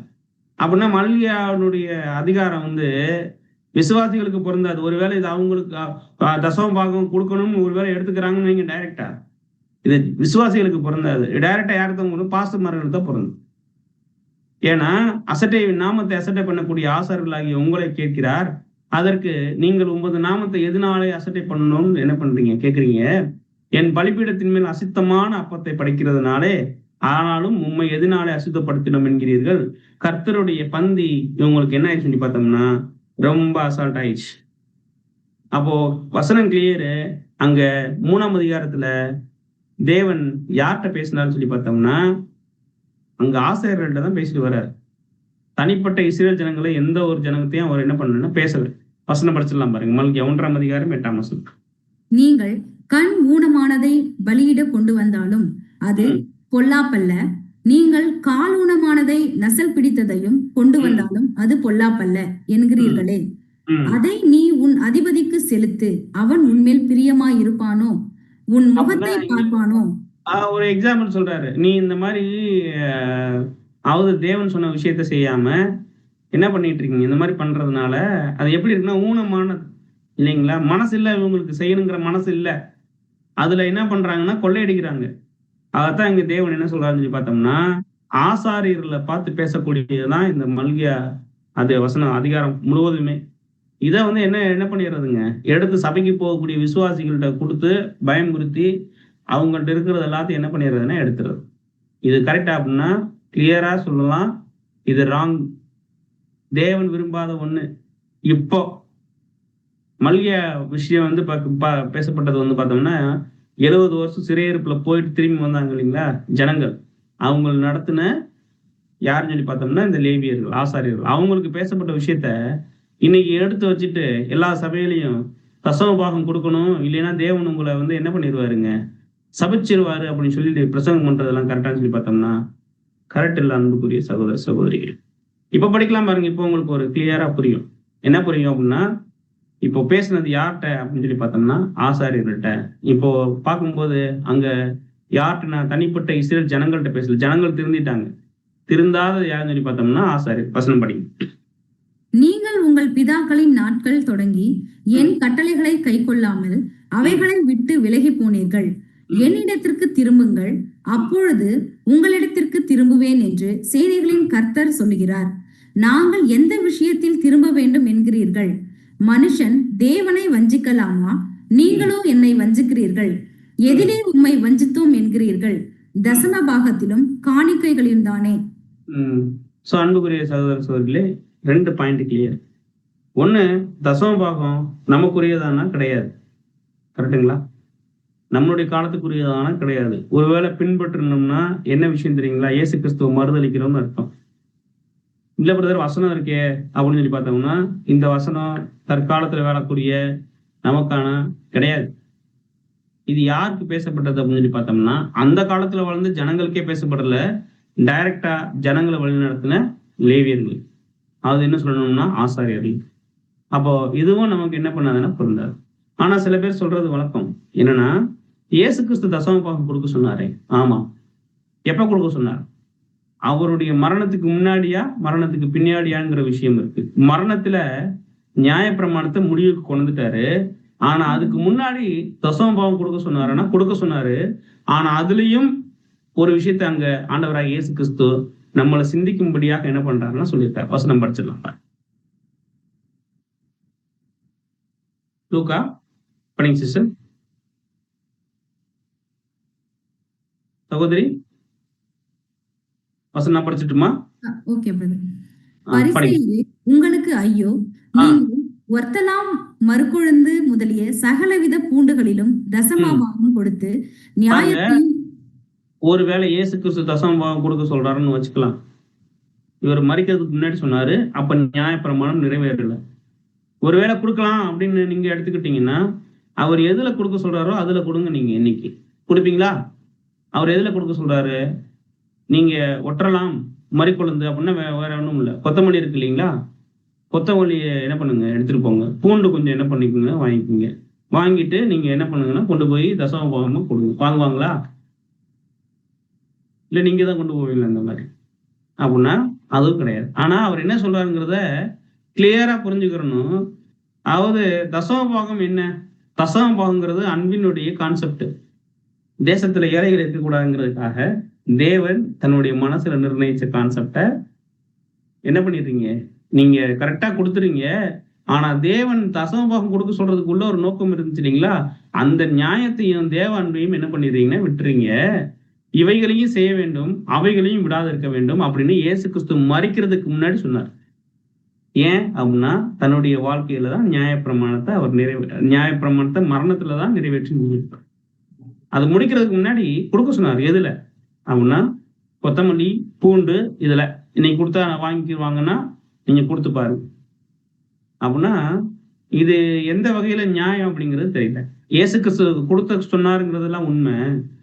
கொடுக்க சொன்னது பணம் கிடையாது, கொடுக்க சொன்ன பொருள் வேற. அதே நேரத்துல எப்ப கொடுக்க சொன்னாருன்னா அவர் உயிரோடு இருக்கும்போது அன்னைக்கு இருந்த பரிசேயர்களை பார்த்து சொன்னார். பாருங்க, ஒருவேளை நம்ம இன்னைக்கு தசமபாகம் கொடுக்குறோம் அப்படின்னா பரிசேயர்களே நீங்க கொண்டு போய் கொடுங்கன்னு சொல்லிட்டாருன்னா அந்த பரிசேயரை நம்ம அதுவும் பொருந்தாரு. அப்போ இங்க கிளியரா இருக்கு என்னன்னு சொல்லி பார்த்தோம்னா, இயேசு கிறிஸ்து மரிக்கிறதுக்கு முன்னாடி அவர் கொடுக்க சொன்னாரு, அன்பை விட்டுறாதீங்க, நியாயத்தை தேவனுடைய விஷயத்த அதை விட்டுறாதீங்கிறத கிளியரா சொன்னார். ஆனா மரிக்கும் போது நியாயப்பிரமாணத்தை நிறைவேற்றிட்டார். அப்படின்னா அவர் மரிக்கிறதுக்கு முன்னாடி இருந்த விஷயத்த இன்னைக்கு பின்தொடரலாமானா, அப்படி பின்தொடர்ந்தாலும் அது வேதத்தின்படி சரியான்னு சொல்லி பார்த்தோம்னா ராங் இல்லைங்களா? ஒருவேளை அப்போஸ்தலர்கள் ஏதாவது தசமபாகம் கொடுக்க சொன்னார்களா? வசனம் இருக்கு. அதை சொல்லிதான் இன்னைக்கு என்ன பண்றாங்கன்னு சொல்லி பார்த்தோம்னா நிறைய இன்னைக்கு பிரபலமா சர்ச்சில் பேசுறாங்க, நிறைய வீடியோஸ் வருது இல்லைங்களா? நிறைய ரீல்ஸ் எல்லாம் விடுறாங்க. அப்படின்னா அப்போஸ்தலருக்கு தசமபாகம் கொடுக்க சொன்ன மாதிரி வசனம் இருக்கு. அதையும் படிச்சிடலாம் பாருங்க, படிச்சிருங்க. அவனவன் விசனமாயும் அல்ல, கட்டாயமாயும் அல்ல, தன் ம் மனதின் நியமித்தபடியே கொடுக்க ம் கடவன். ம் உற்சாகமாய் கொடுக்கிறவன் இடத்தில் தேவன் ம் பிரியமாய் இருக்கிறார். ம் பாருங்க, அவனவன் விசனமாயும் அல்ல, கட்டாயமாயும் அல்ல, தன் மனதின் நியமித்தபடியே கொடுக்க கடவன். உற்சாகமாய் கொடுக்கிற இடத்துல தேவன் என்னவா இருக்காருன்னா பிரியமா இருக்கிறாரு. சரி, இது எதுக்கு சொன்னாங்க அப்படின்னா, இன்னைக்கு இந்த வசனம் தானே சொல்றாங்க இல்லைங்களா? நமக்கு எல்லாம் சபையில் அப்படியே போயிட்டு இருக்கோம், பிரசங்கம் போயிட்டு இருக்கும்போது பிரசங்கம் பாதையில் நின்றுரும் இல்லைங்களா? அந்த நிற்கும் போது ஒரு பாட்டு போடுவாங்க, பாட்டு பாடுவார் பாஸ்டர், இல்லை யாரோ ஒரு கொயர் டீம் பாட்டு போடுவாங்க. அப்போ வந்து என்ன பண்ணணும், ஒரு பக்கெட் வரும், இல்லைன்னா அந்த உண்டியில் எடுக்கிற மாதிரி ஒரு பையன் என்ன பண்ணணும்னா அப்படியே ரவுண்ட்ல வரும். அப்ப அதுக்கு முன்னாடி இந்த வசனம் தான் சொல்லுவாங்க, அவனவன் விசனமாயும் அல்ல, கட்டாயமாயும் அல்ல, தன் மனதின் நியமித்தபடியே என்ன பண்ணணும்னா கொடுக்க கடவுள்.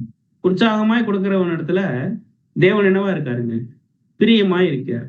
இங்க ஏதாவது தசமபாகம் சொல்லப்பட்டிருக்காருல்ல அப்படின்னா சரி, எவ்வளவு 10ல் 1 பங்கு ஏதாவது சொல்லப்பட்டிருக்கா? இல்லையே.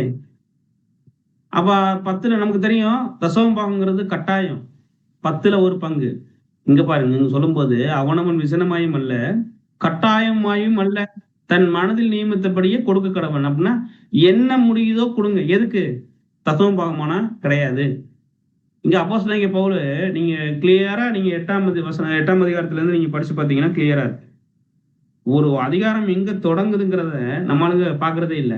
ஒரு வசனத்தை மட்டும் அப்படியே பிக் பண்ணி எடுத்துட்டு இது பண்றோம்.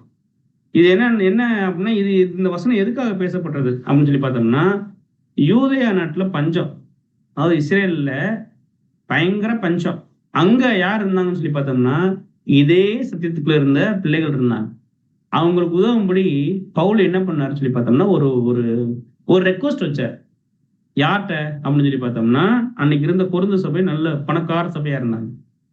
அவங்க கிட்ட வந்து என்ன பண்ணாருன்னா, இந்த மாதிரி அங்க இருக்கிறவங்க எல்லாம் உங்க சகோதரர், அவங்களுக்கு ஒரு பஞ்சம் வந்திருக்கு, அவங்களுக்கு நீங்க உதவணும் அப்படிங்கிறத 8ஆம் அதிகாரத்துல இருந்தே சொல்லிட்டு ஒரு படிங்க.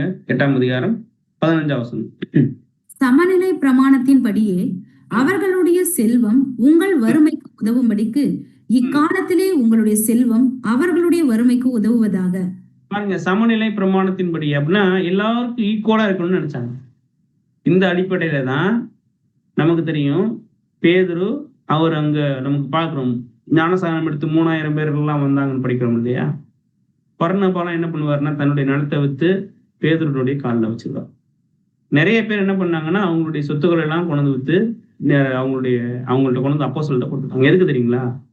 எல்லாரும் பிரிச்சு சமமா வாழணும் அப்படி நினைச்சாங்க அந்த காலத்துல.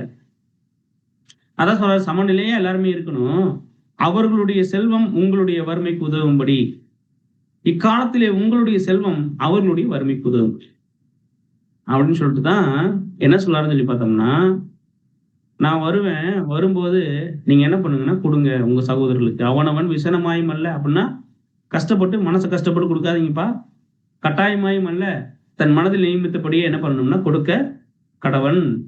கொடுக்கிறவன் இடத்துல தேவன் என்னவா இருக்காருன்னா பிரியமா இருக்கார். ஏன்? அவது தேசத்துல ஒரு ஏழை கஷ்டப்பட்டாலே தாங்க முடியாதவர் தான் தேவன்.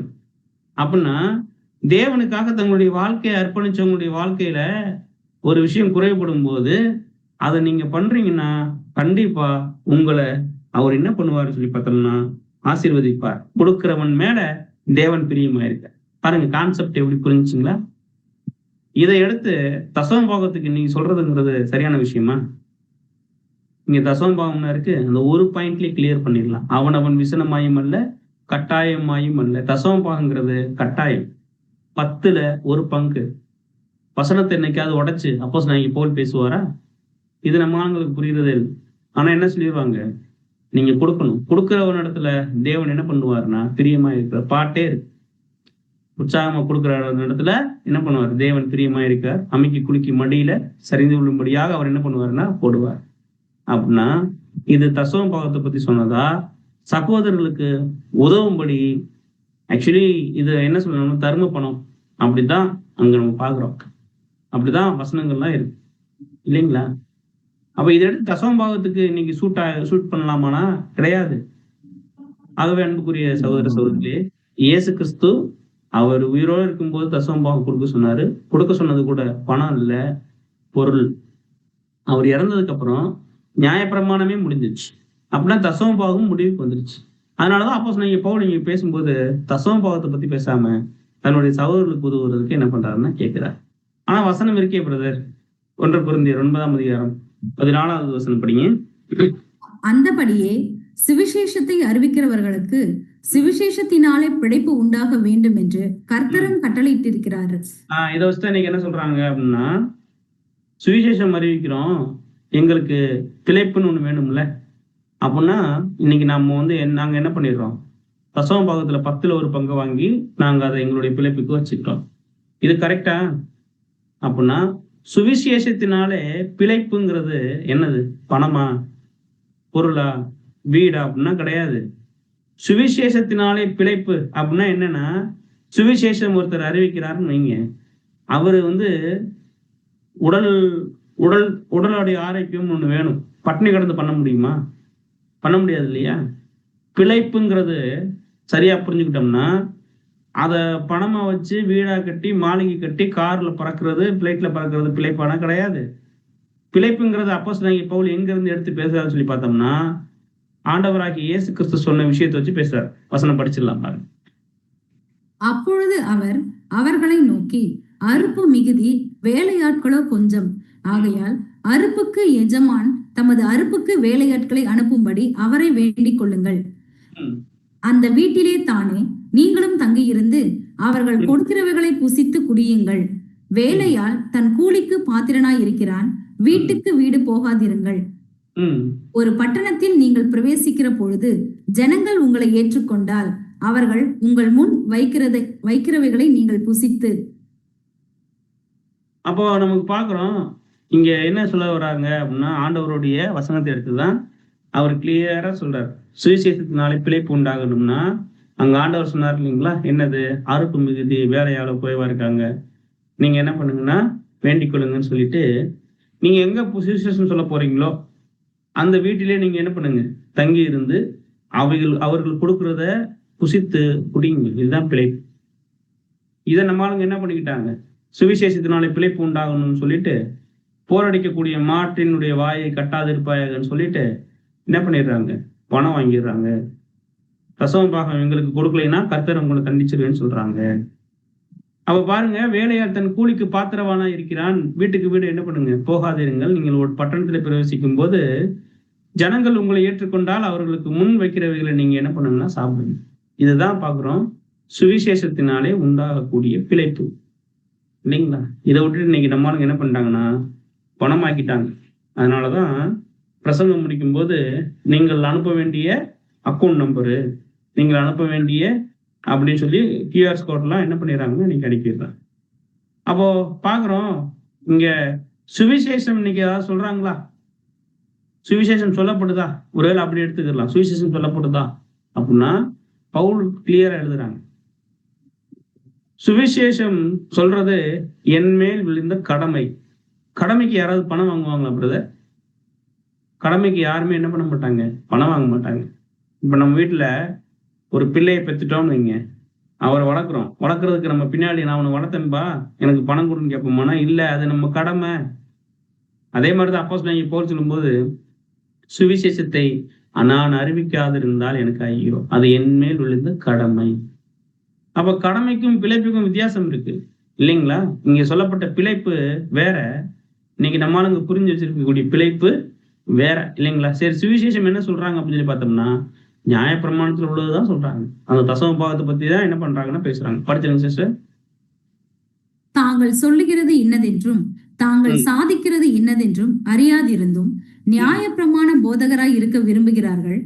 ஒருவன் நியாயப்பிரமாணத்தின் நியாயப்படி அனுசரித்தால், பாருங்க, ஒருவன் நியாயப்பிரமாணத்தின்படி அனுசரிச்சா, ஒருவேளை நியாயப்பிரமாணம் நம்ம இன்னைக்கு அனுசரிக்க முடியுமானா? அனுசரிக்க முடியாது. ஆனா இன்னைக்கு நிறைய பேர் என்ன இருக்காங்கன்னா நியாயப்பிரமாண போதகர்களா இருக்காங்க. அப்படி நியாயப்பிரமாண போதகர்களா இருக்காங்கன்னா வெரி கிளியர், ஆண்டவரை அவங்கள தெரிஞ்சோ தெரியாமலோ அவங்க என்ன பண்ணிட்டு இருக்காங்கன்னா மறுதளிச்சுக்கிட்டு இருக்காங்க. அப்போ தசம பாகம் அப்படிங்கிறது இன்னைக்கு இருக்கக்கூடிய சுவிசேஷத்துக்குள்ளதெல்லாம் என்ன பண்ணாதுன்னா வராது. அப்படி நம்ம அதை பண்ணி நம்ம அதுல ஒரு பிழைப்பு பிழைக்கிறோம்னா, அப்போஸ்தலனாகிய பவுல் தசம பாகம் வாங்கியிருக்கணும். அவர் எங்கேயாவது தசம பாகம் வாங்கினாரா? இல்லைங்களா. ஆனா எல்லாரும் என்ன சொல்றாங்க, ஃபுல் டைம் மினிஸ்ட்ரி நாங்க பண்றோம் பிரதர், வேற எங்களுக்கு வழி இல்லையன்ற. சரி, ஃபுல் டைம் மினிஸ்ட்ரி பண்றதுக்கு விஷயங்கள் இருக்கு, ரொம்ப ஆழமா இருக்காது இன்னைக்கு நம்ம பார்க்க முடியாது. ஃபுல் டைம் மினிஸ்ட்ரி பண்ணலாங்கிறதுலாம் பைபிள் சொல்றதுலாம் இருக்கு, உண்மைதான். ஆனா பாருங்க, கிட்டத்தட்ட 14 நிருபங்கள் எழுதியிருக்காரு அப்போஸ்தலனாகிய பவுல். அநேக சபைக்கு அவர் என்ன பண்ணிருக்காருன்னா வழி நடத்திருக்காரு. எங்கேயாவது தசம பாகம் வாங்கியிருக்காரா? வசனம் படிக்கலாம் பாருங்க.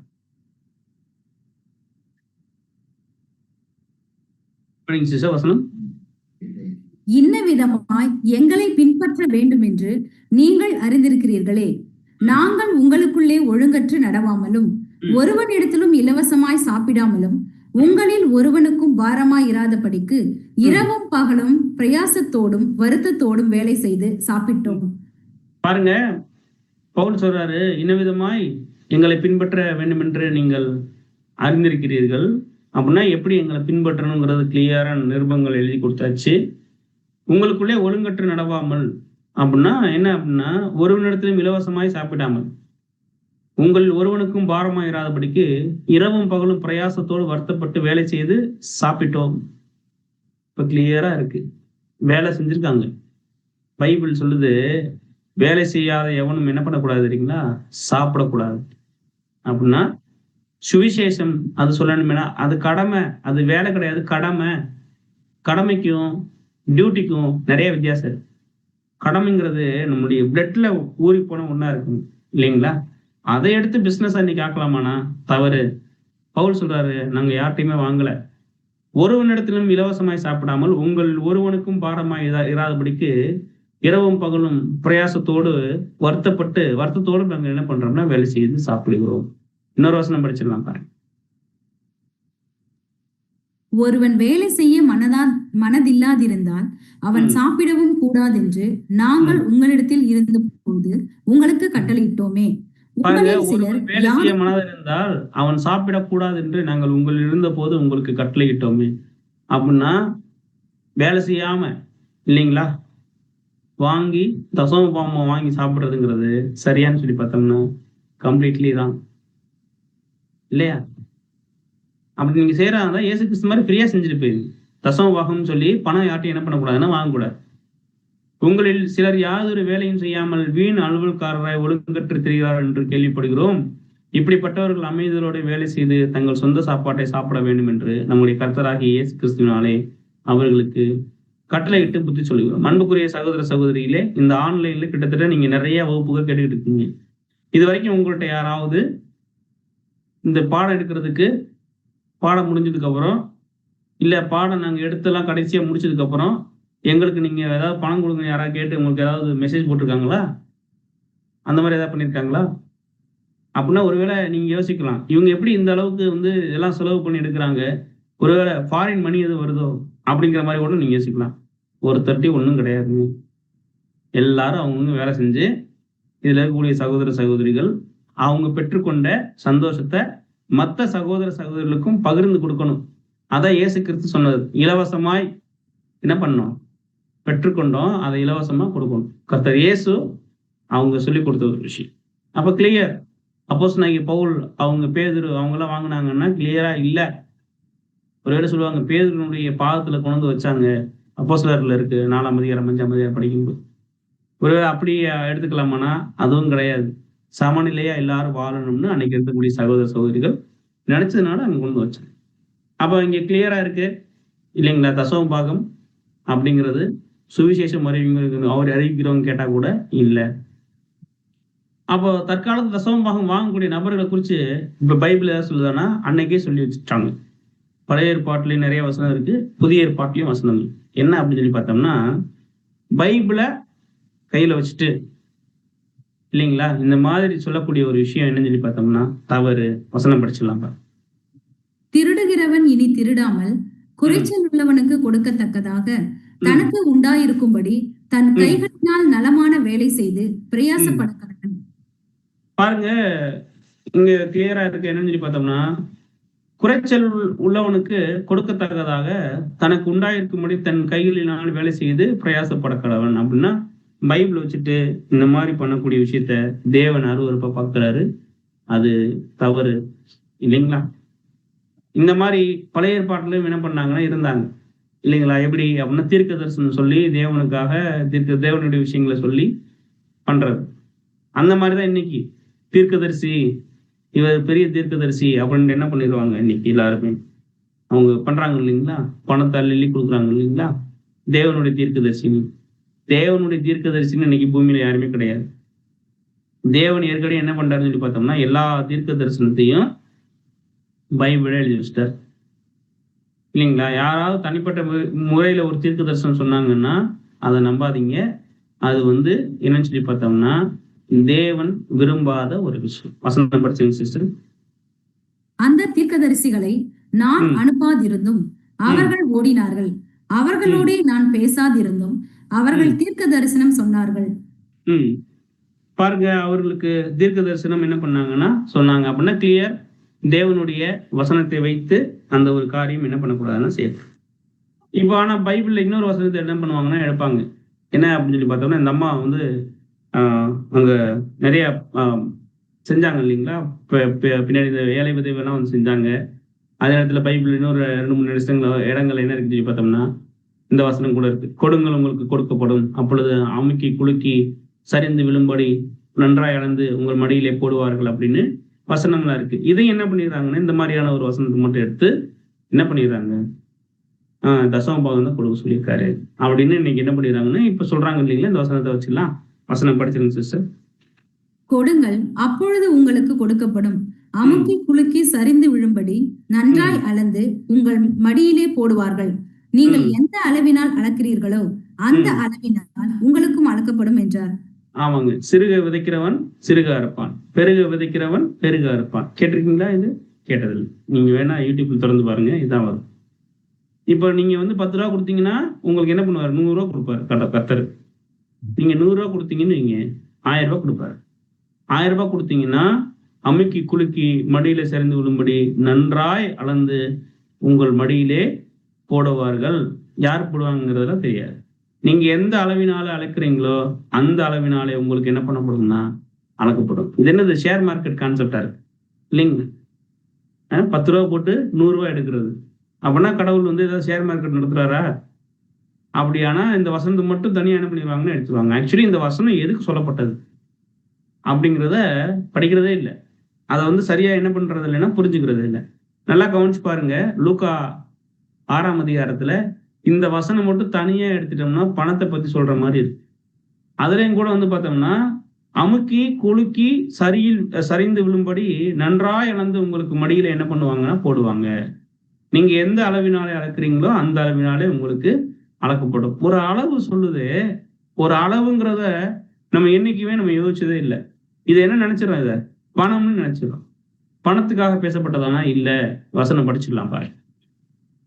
மற்றவர்களை குற்றவாளிகள் என்று தீர்க்காதிருங்கள், அப்பொழுது நீங்களும் குற்றவாளிகள் என்று தீர்க்கப்படாதிருப்பீர்கள். பாருங்க, எந்த அளவுல நீங்க ஒருத்தவங்களை குற்றவாளி நினைச்சிட்டீங்களோ அதே அளவுல நீங்கள் குற்றவாளிகள் என்று என்ன பண்ணுவீங்கன்னா தீர்க்கப்படுவீங்க. இப்ப புரிஞ்சுங்களா? அவர் பணத்தை பத்தி பேசுறாரா? நியாயம் தீர்க்கிறத பத்தி பேசுறாரா? நியாயம் தீர்க்கிறத பத்தி பேசுறாரு. கர்த்தர் வெளிப்படுறதுக்கு முன்னாடி நீங்க யாதொரு காரியத்தையும் குறித்து நீங்க நியாய தீர்ப்பு செய்யாதீங்க அப்படின்னு வசனம் இருக்கு. நிறைய வசனம் இருக்கு நியாய தீர்ப்பு குறித்து. அதுல சொல்லும் போது மற்றவர்களையும் நீங்க என்ன பண்ணிடாதீங்க, குற்றவாளின்னு தீர்த்திடாதீங்க. அப்பொழுது குற்றவாளிகள் என்று நீங்களும் என்ன பண்ணுவீங்கன்னா தீர்க்கப்படுவீங்க. எதன்படி அப்படின்னா, என் கூட இருக்கக்கூடிய ஒரு சகோதரனை நான் 100% அளக்குறேன், அவர் இவ்வளவு குற்றம் பண்ணிட்டாரு அப்படின்னா அதே அளவின்படி உங்களுக்கும் என்ன பண்ணப்படும்னா கொடுக்கப்படும். நீங்க 100% உங்க கூட உள்ளவங்கள குற்றவாளி நீங்க தீர்த்துட்டீங்கன்னா கர்த்தருடைய பார்வைக்கு முன்னாடி நாம யாருமே பரிசுத்தமானவங்க கிடையாது இல்லைங்களா? அவர் தான் பரிசுத்தர். அவருடைய கிருபையில நம்மளுடைய வாழ்க்கை வரும். அப்படின்னா அப்பொழுது நீங்களும் குற்றவாளிகள் என்று என்ன பண்ணுவீங்கன்னா தீர்க்கப்படுவீங்க. எந்த அளவுல அளக்குறீங்களோ அப்படின்னா எந்த அளவுல அளக்குறீங்களோ அதே அளவுனால உங்களுக்கு என்ன பண்ணப்படும்னா அளக்கப்படும். அப்ப கிளியரா இருக்கு வசனம். இது எதன் பத்தி சொல்லப்பட்டது அப்படின்னா, ஒருத்தனை நேசிக்க வேண்டிய விதத்துல நேசிக்காம தவறும் போது நாம அடையக்கூடிய தண்டனையை பத்தி பேசப்பட்டது. அமுக்கி குலுக்கி மடியில் சரிந்து விழும்படி நன்றாய் அளந்து உங்க மடியிலே போடப்படுவாங்க. இப்ப சொல்லுங்க, இத பணத்துக்கு எடுத்து பொருத்தலாமா? அமுக்கி குலுக்கி நம்ம ஒரு சகோதரனை 100% தப்பா நினைச்சோம்னா 1000% கடவுள் நம்மளை தப்பா நினைப்பார். அப்பொழுது நீங்களும் ஆக்கினைக்குள்ளாக தீர்க்கப்படுவீர்கள். கொடுங்கள் அப்பொழுது கொடுக்கப்படும் இல்லைங்களா? அமுக்கி குலுக்கி எது அன்பை கொடுங்க, அன்பை கடவுள் என்ன பண்ணுவாருன்னா கொடுப்பாரு. நீங்க தீமையானதை கொடுத்தீங்கன்னா அதே தீமையை தான் உங்களுக்கு என்ன பண்ணப்படும்னா கடவுள் கொடுக்க மாட்டாரு. அதனுக்குரிய ஆக்கினியை நம்மளே என்ன பண்ணிடுறோம், நம்ம வாழ்க்கையில என்ன பண்ணிடுறோம்னா வர வச்சுக்கிறோம். அப்ப இந்த வசனமும் கிளியரு. இது தசம பாகத்தை பத்தி சொல்லப்பட்ட வசனமானா இல்ல. ஆனா இந்த வசனம் தாங்க இன்னைக்கு ஃபேமஸ். இதுலதான் நம்ம ஆளுங்க என்ன பண்ணிடுறதுங்க, ஏமாந்துடுறது. ஏமாந்து என்ன பண்ணிடுறதுன்னா கையில உள்ளது காதுல உள்ளதெல்லாம் கலட்டி கொண்டு போய் கர்த்தருக்கு கொடுக்குறேன்னு கொடுத்துடுறது. கொடுத்துட்டு அப்புறம் எங்கேயாவது லோனை போட்டு என்ன பண்ணிட்டு இருப்பாங்கன்னு கஷ்டப்பட்டு. அப்போ நம்ம பாக்குறோம், இதுவும் தசம பாகத்தை பத்தி பேசப்பட்ட விஷயமானா கிடையாது. ஒரு பாட்டி ஒருத்தவங்க ரெண்டு அந்த ஏழை விதவை 2 காசு போட்டாங்களே, அதை பத்தி கூட என்ன பண்ணுவாங்கன்னா அவங்க இருக்கிற எல்லாத்தையும் வந்து என்ன பண்ணிட்டாங்க போட்டாங்க. இதை வச்சு தசம பாகம் போதனைகள்லாம் இன்னைக்கு இருக்கு இல்லையா? இதையும் நம்ம பார்த்திடலாம். வசனம் படிங்க. அவர் கண்ணேறிட்டு பார்த்தபோது ஐஸ்வர்யவான்கள் காணிக்கை பெட்டியிலே தங்கள் காணிக்கைகளை போடுகிறதை கண்டார். ஒரு ஏழை விதவை அதிலே 2 காசை போடுகிறதையும் கண்டு, இந்த ஏழை விதவை மற்றெல்லாரை பார்க்கிலும் அதிகமாக போட்டாள் என்று மெய்யாகவே உங்களுக்கு சொல்லுகிறேன். அவர்கள் எல்லாரும் தங்கள் பரிபூர்ணத்தில் இருந்து எடுத்து தேவனுக்கென்று காணிக்கை போட்டார்கள்.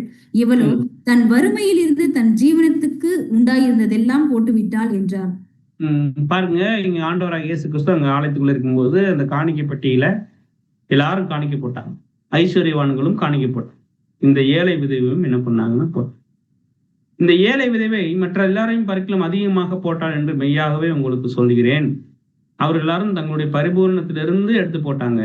இந்த அம்மா என்ன பண்ணாங்கன்னு சொல்லி பார்த்தோம்னா, தாங்கிட்ட இருந்ததை எடுத்து கொண்டு வந்து கொடுத்தாங்க. இவ்வளவுதான் விஷயம். மற்றவங்கள்ட்ட எல்லாம் இது கொடுத்தது போக வேற ஏதோ இருக்குன்னு அர்த்தம். இந்த அம்மாட்ட கொடுத்தது போக வேற எதுவுமே இல்லைங்கிறத இந்த வசனத்துக்கு அர்த்தம். அப்படின்னா இந்த அம்மா கிட்ட என்ன இருந்திருக்கு? என்கிட்ட இருக்கிறதையே நான் கொடுத்துறேன் அப்படின்னு கொடுக்கக்கூடிய குணம். அப்படின்னா இங்க ஏன் அந்த அம்மா போட்டது 2 காசு, அதே மாதிரி மற்றவங்க போட்டதும் பார்த்தோம்னா பண்ணியிருக்காங்க. அவங்க எதுவும் பண்ணாம தேவனை வஞ்சிக்கல, தங்களுடைய பரிபூரணத்திலிருந்து தேவனுக்கு என்ன பண்ண முடியுமோ பண்ணியிருக்காங்க. இந்த அம்மா மட்டும் அந்த அம்மாட்ட இருந்தது 2 காசு தான், அதை கொண்டு போய் போட்டு. ஒருவேளை இந்த அம்மாட்ட வந்து பரிபூர்ணமா இருந்தா இந்த அம்மாவும் என்ன பண்ணிருக்கும்னா அந்த மாதிரி தான் பண்ணி. ஆனா கவனிச்சு பார்க்கும்போது இந்த அம்மா கிட்ட இருந்ததை கொண்டு போய் என்ன பண்ணிருச்சுன்னா போட்டுருச்சு. இதுக்கப்புறம் கொடுக்கறதுக்கு ஒண்ணும் இல்லை இல்லைங்களா? அந்த மாதிரி ஒண்ணு. இன்னொருத்தவங்கள்ட்ட எல்லாமே இருக்கு, இதை கொடுத்தாலும் இன்னும் இருக்கு. இதான் கான்செப்ட். இந்த அம்மாட்ட ஒண்ணுமே இல்லை, கொடுக்கக்கூடிய குணம். இது யாருக்கு பொருத்தி ஆண்டவராக இயேசு கிறிஸ்து பேசுறாருன்னா, தனக்கும் தன்னை உருவாக்கின தேவன் இருக்காரு இல்லைங்களா, உண்டாக்கின தேவன், அவரை பத்தி இங்க என்ன பண்ணிட்டு இருக்காருன்னா பேசிட்டு இருக்கு. ஏன் அப்படின்னா இங்க பாருங்க, பிதாவுக்கும் குமாரனுக்கும் என்ன இருக்குது இல்லைங்களா, கொடுக்கக்கூடிய குணம் இருக்கு. எப்படி புரிஞ்சுக்கலாம் அப்படின்னா, வசனம் இருக்கு ரோமர்ல நிறைய இடங்கள்ல இருக்கு.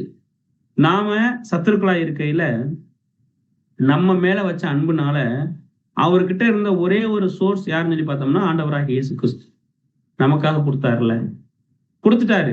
இனி ஆண்டவராக இயேசு கிறிஸ்து மாதிரி வேற யாராவது கொடுக்கக்கூடியவங்க இருக்காங்களா? கொடுக்குற அளவுக்கு அவர்கிட்ட இருந்தாங்கன்னா இல்ல. அப்போ தேவன் என்ன பண்ணிட்டாருன்னா தாங்கிட்ட இருந்ததை எடுத்து அப்படி என்ன பண்ணிட்டாருன்னா கொடுத்துட்டாரு. இதைத்தான் அந்த அம்மா என்ன பண்ணுச்சுன்னா பண்ணிச்சு. இந்த 2 காசை போட்டு தாங்கிட்ட இதுக்கப்புறம் கொடுக்கறதுக்கு ஒண்ணுமே இல்லை, கொடுக்கக்கூடிய குணம் இருந்துச்சு, அப்படியே கொண்டு வந்து போட்டுச்சு. தேவனும் என்ன பண்ணாங்கன்னா அவர் தயாளனா இருக்காரு, கொடுக்கக்கூடிய குணம் இருந்துச்சு, அதனால தன்னுடைய குமாரனையே நமக்காக என்ன பண்ணாருன்னா கொடுத்தாரு. அதான் யோவான்ல படிக்கிறோம் 3ஆம் அதிகாரத்துல 16ஆம் வசனம். அவர் என்ன பண்ணாரு அப்படின்னு சொல்லி பார்த்தோம்னா, அவருடைய ஒரே பேரான குமாரனை நமக்கு கொடுத்து உலகத்துல இவ்வளவாய் அன்பு கூர்ந்தாருன்னு என்ன பண்றோம்னா படிக்கிறோம். ஒரே பேரான குமாரன் இயேசு கிறிஸ்துவ தவிர தேவனுக்கு வேற ஒண்ணுமே இல்லை. இந்த அம்மாவுக்கு 2 காசு தவிர வேற எதுவுமே இல்லை, அப்படியே கொடுத்தாங்க. அந்த கொடுக்கக்கூடிய குணம். அதே மாதிரி ஆண்டவராக இயேசு கிறிஸ்துவுக்கு அந்த குணம் இருந்துச்சு. ஆனா இருந்துச்சு எப்படி அப்படின்னு சொல்லி பார்த்தோம்னா, ஒரே ஒரு ஜீவன் இருந்துச்சு. அந்த ஒரு ஜீவனை நமது காரியமா யார் போவான்னு சொன்ன உடனே நான் போறேன்னு சொல்லிட்டு பாவிகளா இருந்த நமக்காக கொடுத்தாரு இல்லையா? அவர்கிட்ட இருந்த ஒரே ஜீவனை எடுத்து நமக்காக கொடுக்கக்கூடிய குணம். ஒருவேளை இந்த ஜீவனை தவிர வேற ஏதாவது ஜீவன் இருந்துச்சா? இல்ல.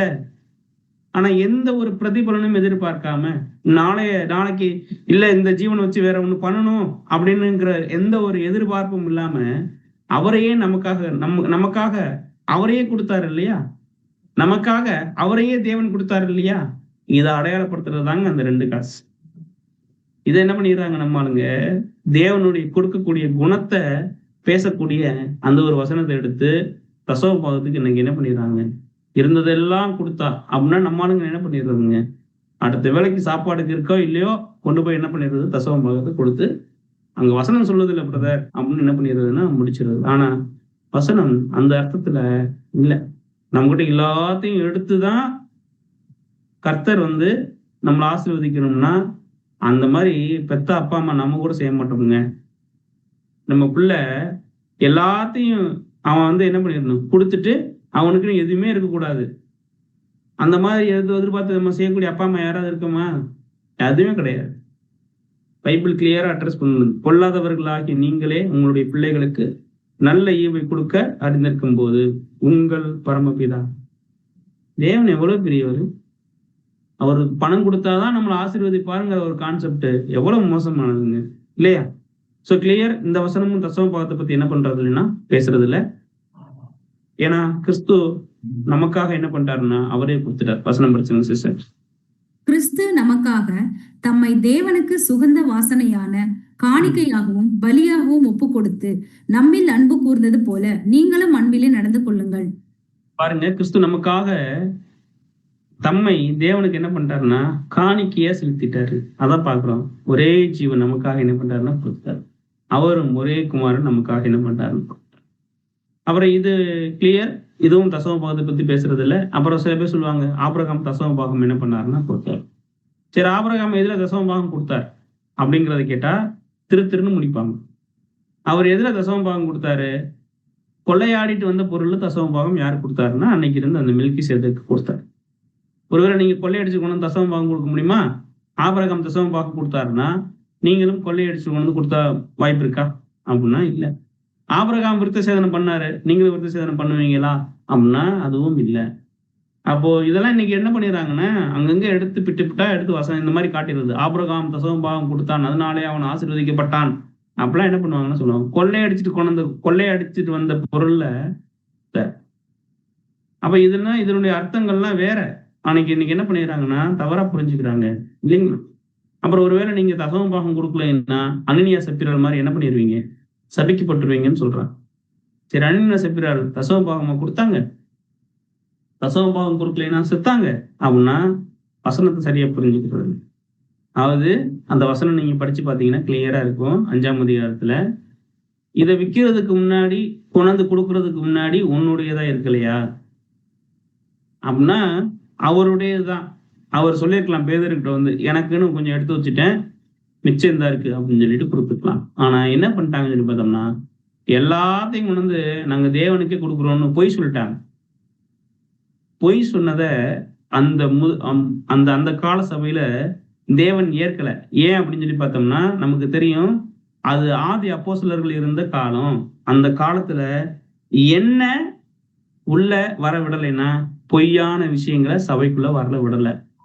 அதனாலதான் பேதுரு என்ன பண்ணாருன்னு சொல்லி பார்த்தோம்னா அவருடைய மனசை ரீட் பண்ணாரு. நீங்க என்ன பண்ணிட்டீங்கன்னு சொல்லி பார்த்தோம்னா தேவனுக்கு விரோதமா பொய் சொல்லிட்டீங்க, பரிசுத்த ஆவிக்கு விரோதமா பொய் சொல்லிட்டீங்க. இதை விற்கிறதுக்கு முன்னாடி உன்னுடையது தானே இருந்துச்சு, வித்ததுக்கு அப்புறமும் உன்னுடையதுதான். ஆனா நீ என்ன நினைச்சிட்ட அப்படின்னா இதை கொடுத்தா தேவன் நம்மளை அல்லது எல்லார் மத்தியிலையும் ரொம்ப பிரபலியமா பேசப்படும் நினைச்சிட்டேன். ஏன் அப்படின்னு சொல்லி பார்த்தோம்னா அன்னைக்கு எல்லாருமே கொண்டு சபைகள்ல எல்லாத்தையும் வித்து கொண்டு பேதர்கிட்ட கொடுத்தாங்க. கொடுக்கும்போது என்ன ஆச்சுன்னு சொல்லி பார்த்தோம்னா அங்க ஒரு பாராட்டு கிடைக்கும் இல்லையா, எல்லாத்தையும் கொண்டு தேவனுக்காக கொடுத்துட்டாங்க அப்படின்னு சகோதரர் மத்தியில பேசப்படும் இல்லையா. இதே மாதிரி தானும் ஒரு பாராட்டு வாங்கணும்னு நினைச்சிட்டு தான் அனீனியாவும் சப்பீராலும் என்ன பண்ணாங்கன்னா இவங்களோட இதெல்லாம் வித்துட்டு தனக்குன்னு ஒரு பங்கு எடுத்து வச்சுட்டு எல்லாத்தையும் கொண்டு என்ன பண்ணாங்கன்னா எல்லாத்தையும் கொண்டு கொடுத்துட்டேன் தேவன்ட்ட அப்படிங்கிற மாதிரி போய் சொன்னாங்க. அதுக்கான தண்டனை தான் என்னன்னு பார்த்தோம்னா அவர்களுக்கு ஏற்பட்ட மரணமே ஒழிய இங்க நம்ம பாக்குறோம் பணம் கொடுக்கலைங்கிறதுக்காக மரணம் ஏற்படல. அவங்க மனசுக்குள்ள இருந்த நோக்கம் இருக்கு பாத்தீங்களா, அது தவறுங்கிறதுக்கு தான் இங்க விஷயமே ஒழிய மற்றபடி தசம பாகம் கொடுக்கலைங்கிறதுக்காக அனீனியா சப்பீரால் சாகலை அப்படிங்கிறத நம்ம புரிஞ்சுக்கணும். Okay, right. இப்ப நிறைய விஷயம் பார்த்துட்டோம். இதுக்கு மேலேயும் தசம பாகம் கொடுப்பேன் என்று ஒருத்தர் சொன்னாருன்னா அவரை பத்தி வேதம் என்ன சொல்லுங்க? இவர நிறைய சகோதர சகோதரி கிட்டத்தட்ட 22 பேர் இணைஞ்சிருக்கீங்க. உங்க மனசுல தசம பாகம் கொடுத்தா தானே கொடுத்தே நாங்க பழகிட்டோம் அப்படின்னா பைபிள் என்ன சொல்லுது அப்படின்னு சொல்லி பார்த்தோம்னா வசனம் படிச்சிடலாம் சிஸ்டர். ஒருவனும் கோடை துண்டை பழைய வஸ்திரத்தோடு இணைக்க மாட்டான், இணைத்தால் அதனோடே இணைத்த துண்டு வஸ்திரத்தை அதிகமாக கிழிக்கும், பீறலும் அதிகமாகும். அப்படின்னா ஒண்ணும் இல்ல, இங்க ஆண்டவராக இயேசு கிறிஸ்து எதை பத்தி பேசிட்டு இருப்பாரு சொல்லி பார்த்தோம்னா நியாய பிரமாணத்தையும் அன்பின் பிரமாணத்தையும் பத்தி பேசிட்டு. ஒருவன் கோடி துண்டை பழைய வஸ்திரத்தோடு இணைக்க மாட்டான், இணைத்தால் அதனோடு இணைத்த துண்டு வஸ்திரத்தை அதிகமாய் கிழிக்கும். அப்படின்னா புதுசு ஆண்டவராக இயேசு கிறிஸ்து தரப்போறது புதுசு, பழைய ஏற்பாடு அது வேற.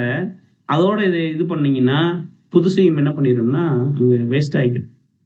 அப்படின்னா இப்ப என்ன அர்த்தம் அப்படின்னா ஆண்டவராக இயேசு கிறிஸ்து அவரு நிறைவேற்றல, அவர் என்ன பண்ணலன்னா நியாய பிரமாணத்தை நிறைவேற்றல அப்படிங்கிற ஒரு பாரம்பரியத்துக்குள்ள நம்ம வாழுகிறவர்களாக மாறிவிடுவோம் அன்புக்குரிய சிஸ்டர். இதுக்கெல்லாம் யார் தயாரோ அவங்க என்ன பண்ணலாம்னா தொடர்ந்து தசம பாகத்தை கொடுக்கலாம். கிறிஸ்து வரல, அவர் ஜீவனை கொடுக்கல அப்படின்னு யாரெல்லாம் விசுவாசிக்கிறீங்களோ அவங்க தாராளமாக நீங்க என்ன பண்ணலாம்னா தசம பாகத்தை கொடுக்கலாம். அதான் வசனம் படிச்சிடலாம்.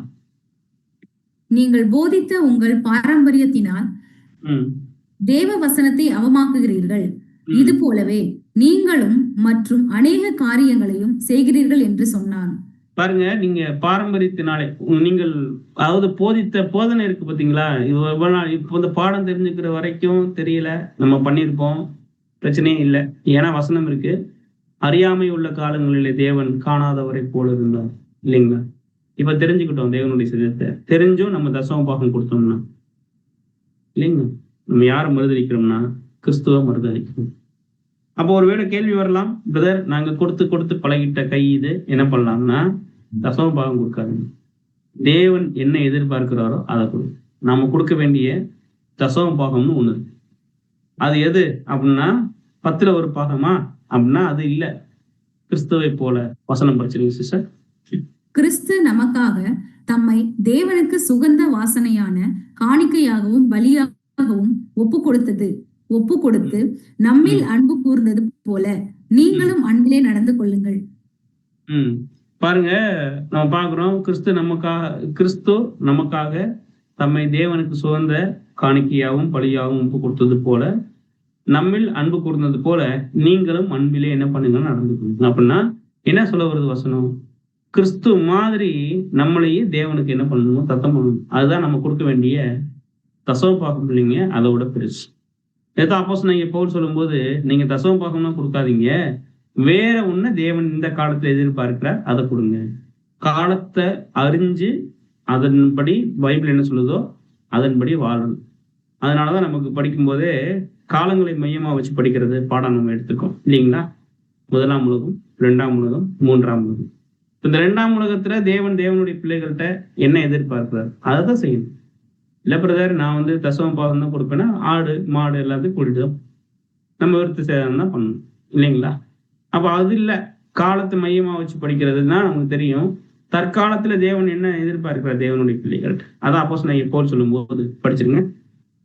அப்படி இருக்க சகோதரரே, நீங்கள் உங்கள் சரீரங்களை பரிசுத்தமும் தேவனுக்கு பிரியமுமான ஜீவ பலியாக ஒப்பு கொடுக்க வேண்டும் என்று தேவனுடைய இரக்கங்களை முன்னிட்டு உங்களை வேண்டிக் கொள்கிறேன். இதுவே நீங்கள் செய்யத்தக்க புத்தியுள்ள ஆராதனை.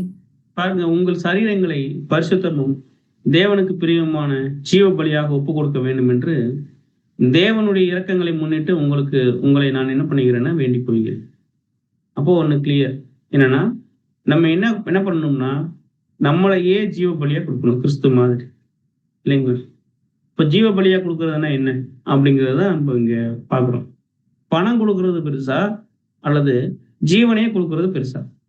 இப்ப நம்மளுடைய பாவத்துக்காக தேவன் ஆளுக்கு ஒரு கோடி ரூபாய் தந்துறேன் அப்படின்னு வச்சுட்டு ஒரு கோடி கொடுத்தா நல்லா இருந்திருக்குமா?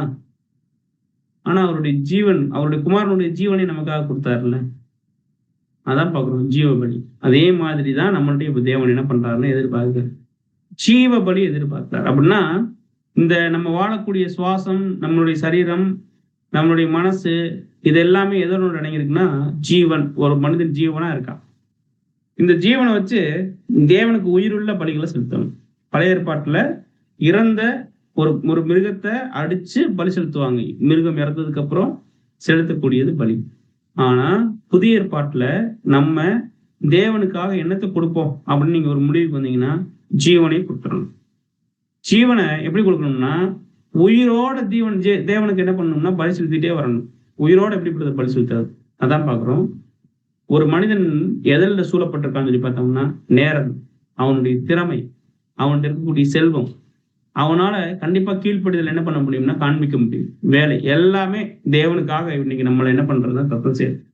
உதாரணத்துக்கு சொல்லணும்னா இப்ப நம்ம ஒரு 1.5 மணி நேரம் நம்ம என்ன பண்ணிருக்கோம், பாடம் கேட்டிருக்கோம் இல்லைங்களா? 1.5 மணி நேரம் நம்ம இந்த பாடம் கேட்டிருக்கோம். இந்த 1.5 மணி நேரத்துல தேவனுக்காக பண்ணியிருக்கும் பார்த்தீங்களா? இந்த 1.5 மணி நேரத்துல நம்ம கிரிக்கெட் பார்த்துருக்கலாம், உலகத்தோட உலகமா இருந்திருக்கலாம். ஆனா அதை தாண்டி தேவனுக்காக ஒண்ணு பண்றோம் பாத்தீங்களா? இதுக்கு பேர் தாங்க ஜீவ பலி. இந்த மாதிரி நிறைய இருக்கு. நம்ம வரக்கூடிய நாட்கள் அதை பத்தி என்ன பண்ண போறோம்னா படிக்க போறோம். அப்போ தேவன் நம்ம மத்தியில என்ன எதிர்பார்க்கிறோம் சொல்லி பார்த்தோம்னா ஜீவ பலியை ஒழிய பணமோ பொருளோ எதுவும் கிடையாது. தேவனுக்காக கிறிஸ்துவை போல நம்மளையே என்ன பண்றது. ஸோ நமக்கு தசம பாகம்னா இப்போ ஒரு கிளாரிட்டி வந்திருக்கும்னு நம்ம நினைக்கிறோம். தசம பாகங்கிறது நம்ம மறுபடியும் சின்ன ரீகால் பண்ணிடலாம். தசம பாகங்கிற கான்செப்ட் பழைய ஏற்பாட்டுல இருக்கு. தேவன் ஏன் அதை கொடுக்க சொன்னார் அப்படின்னு சொல்லி பார்த்தோம்னா, ஒண்ணு ஆசாரியர்களுக்கு, இன்னொன்னு ஏழைகளுக்கு. அந்த 2 பேருக்கும் கரெக்டா போய் சேரணுங்கிறதுக்காக தேவன் பண்ணின அவருடைய இரக்கம் வெளிப்படுறதுக்காக பண்ண ஏற்பாடு தான் தசம பாகம். இதை எதுல இருக்குன்னா நியாய பிரமாணத்துல இருக்கு. இதை கிறிஸ்து வந்து என்ன பண்ணிட்டாருன்னா நிறைவேற்றிட்டார். அப்போ கிறிஸ்து நிறைவேற்றினதுக்கு அப்புறம் தவறான போதனைகள் இன்னைக்கு போதிக்கப்பட்டது. அதுக்குரிய விளக்கமும் பார்த்தோம். மனிதன் தேவனை வஞ்சிக்கலாமா அப்படிங்கிற ஒரு விஷயம் நமக்கானதல்ல, ஆசாரியர்களுக்கானது. அதுவும் எப்போ உள்ள ஆசாரியர்களுக்கானது பார்க்குறோம்னா 70 வருஷ சிறையிருப்புக்கு பின்னாடி ஜனங்களை வழிநடத்தினவங்க தேவன்கிட்ட சரியா நடக்கல. அதற்கான ஒரு விஷயம்.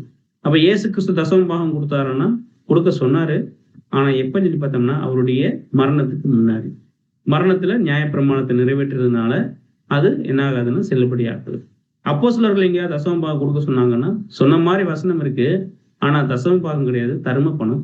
தன்னுடைய சகோதரர்களுக்கு, தன்னை போல இருக்கக்கூடிய மற்ற சகோதரர்களுக்கு உதவுறதுக்காக அங்க அப்போஸ்தலனாகிய பவுல் பேசினாரு. அப்போ நம்ம பார்க்கிறோம் தொடர்ச்சியா அந்த மாதிரி எதுவுமே இல்லை. அப்புறம் இந்த ஒரு சில வசனங்கள் ஒரு வசனத்தை மட்டும் எடுத்து அப்படியே அதை மட்டும் ஹைலைட் பண்ணி பேசக்கூடிய ஒரு விஷயத்தினுடைய எல்லாமே பார்த்தோம் இல்லைங்களா? இப்போ தசமபாகங்கிற கான்செப்ட் எதுவுமே இல்லை.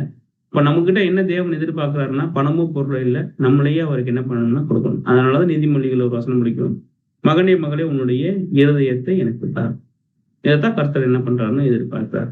அப்போ தசமபாகம் நம்ம ஒரு வேளை இப்போ நம்ம கொடுக்கணுங்கிற மனசு தோணுச்சுன்னா என்ன அர்த்தம்னா ஆண்டவராகிய இயேசு கிறிஸ்து வந்ததை நம்ம மறுதளிக்கிறவங்களா இருக்கிறவங்களும் நம்ம காணப்பட்டுருவோம் அப்படிங்கிறத நம்ம பார்க்குறோம். இப்போ தசமபாகங்கிறது இப்போ நம்முடைய ஜீவ பலி. தசமபாகம் சொல்ல முடியாது, அதை விட பெருசு. பணம் பொருளை விட நம்முடைய ஜீவனையே தேவனுக்காக கொடுக்கணுங்கிறது தான் இப்போ நம்ம மத்தியில இதை பேசி நம்ம முடிக்கிறோம். ஸோ பொறுமையை கேட்டவங்க அனைவரையும் தேவன் தாமே ஆசீர்வதித்து வழிநடத்துவாராக. ஆமென்.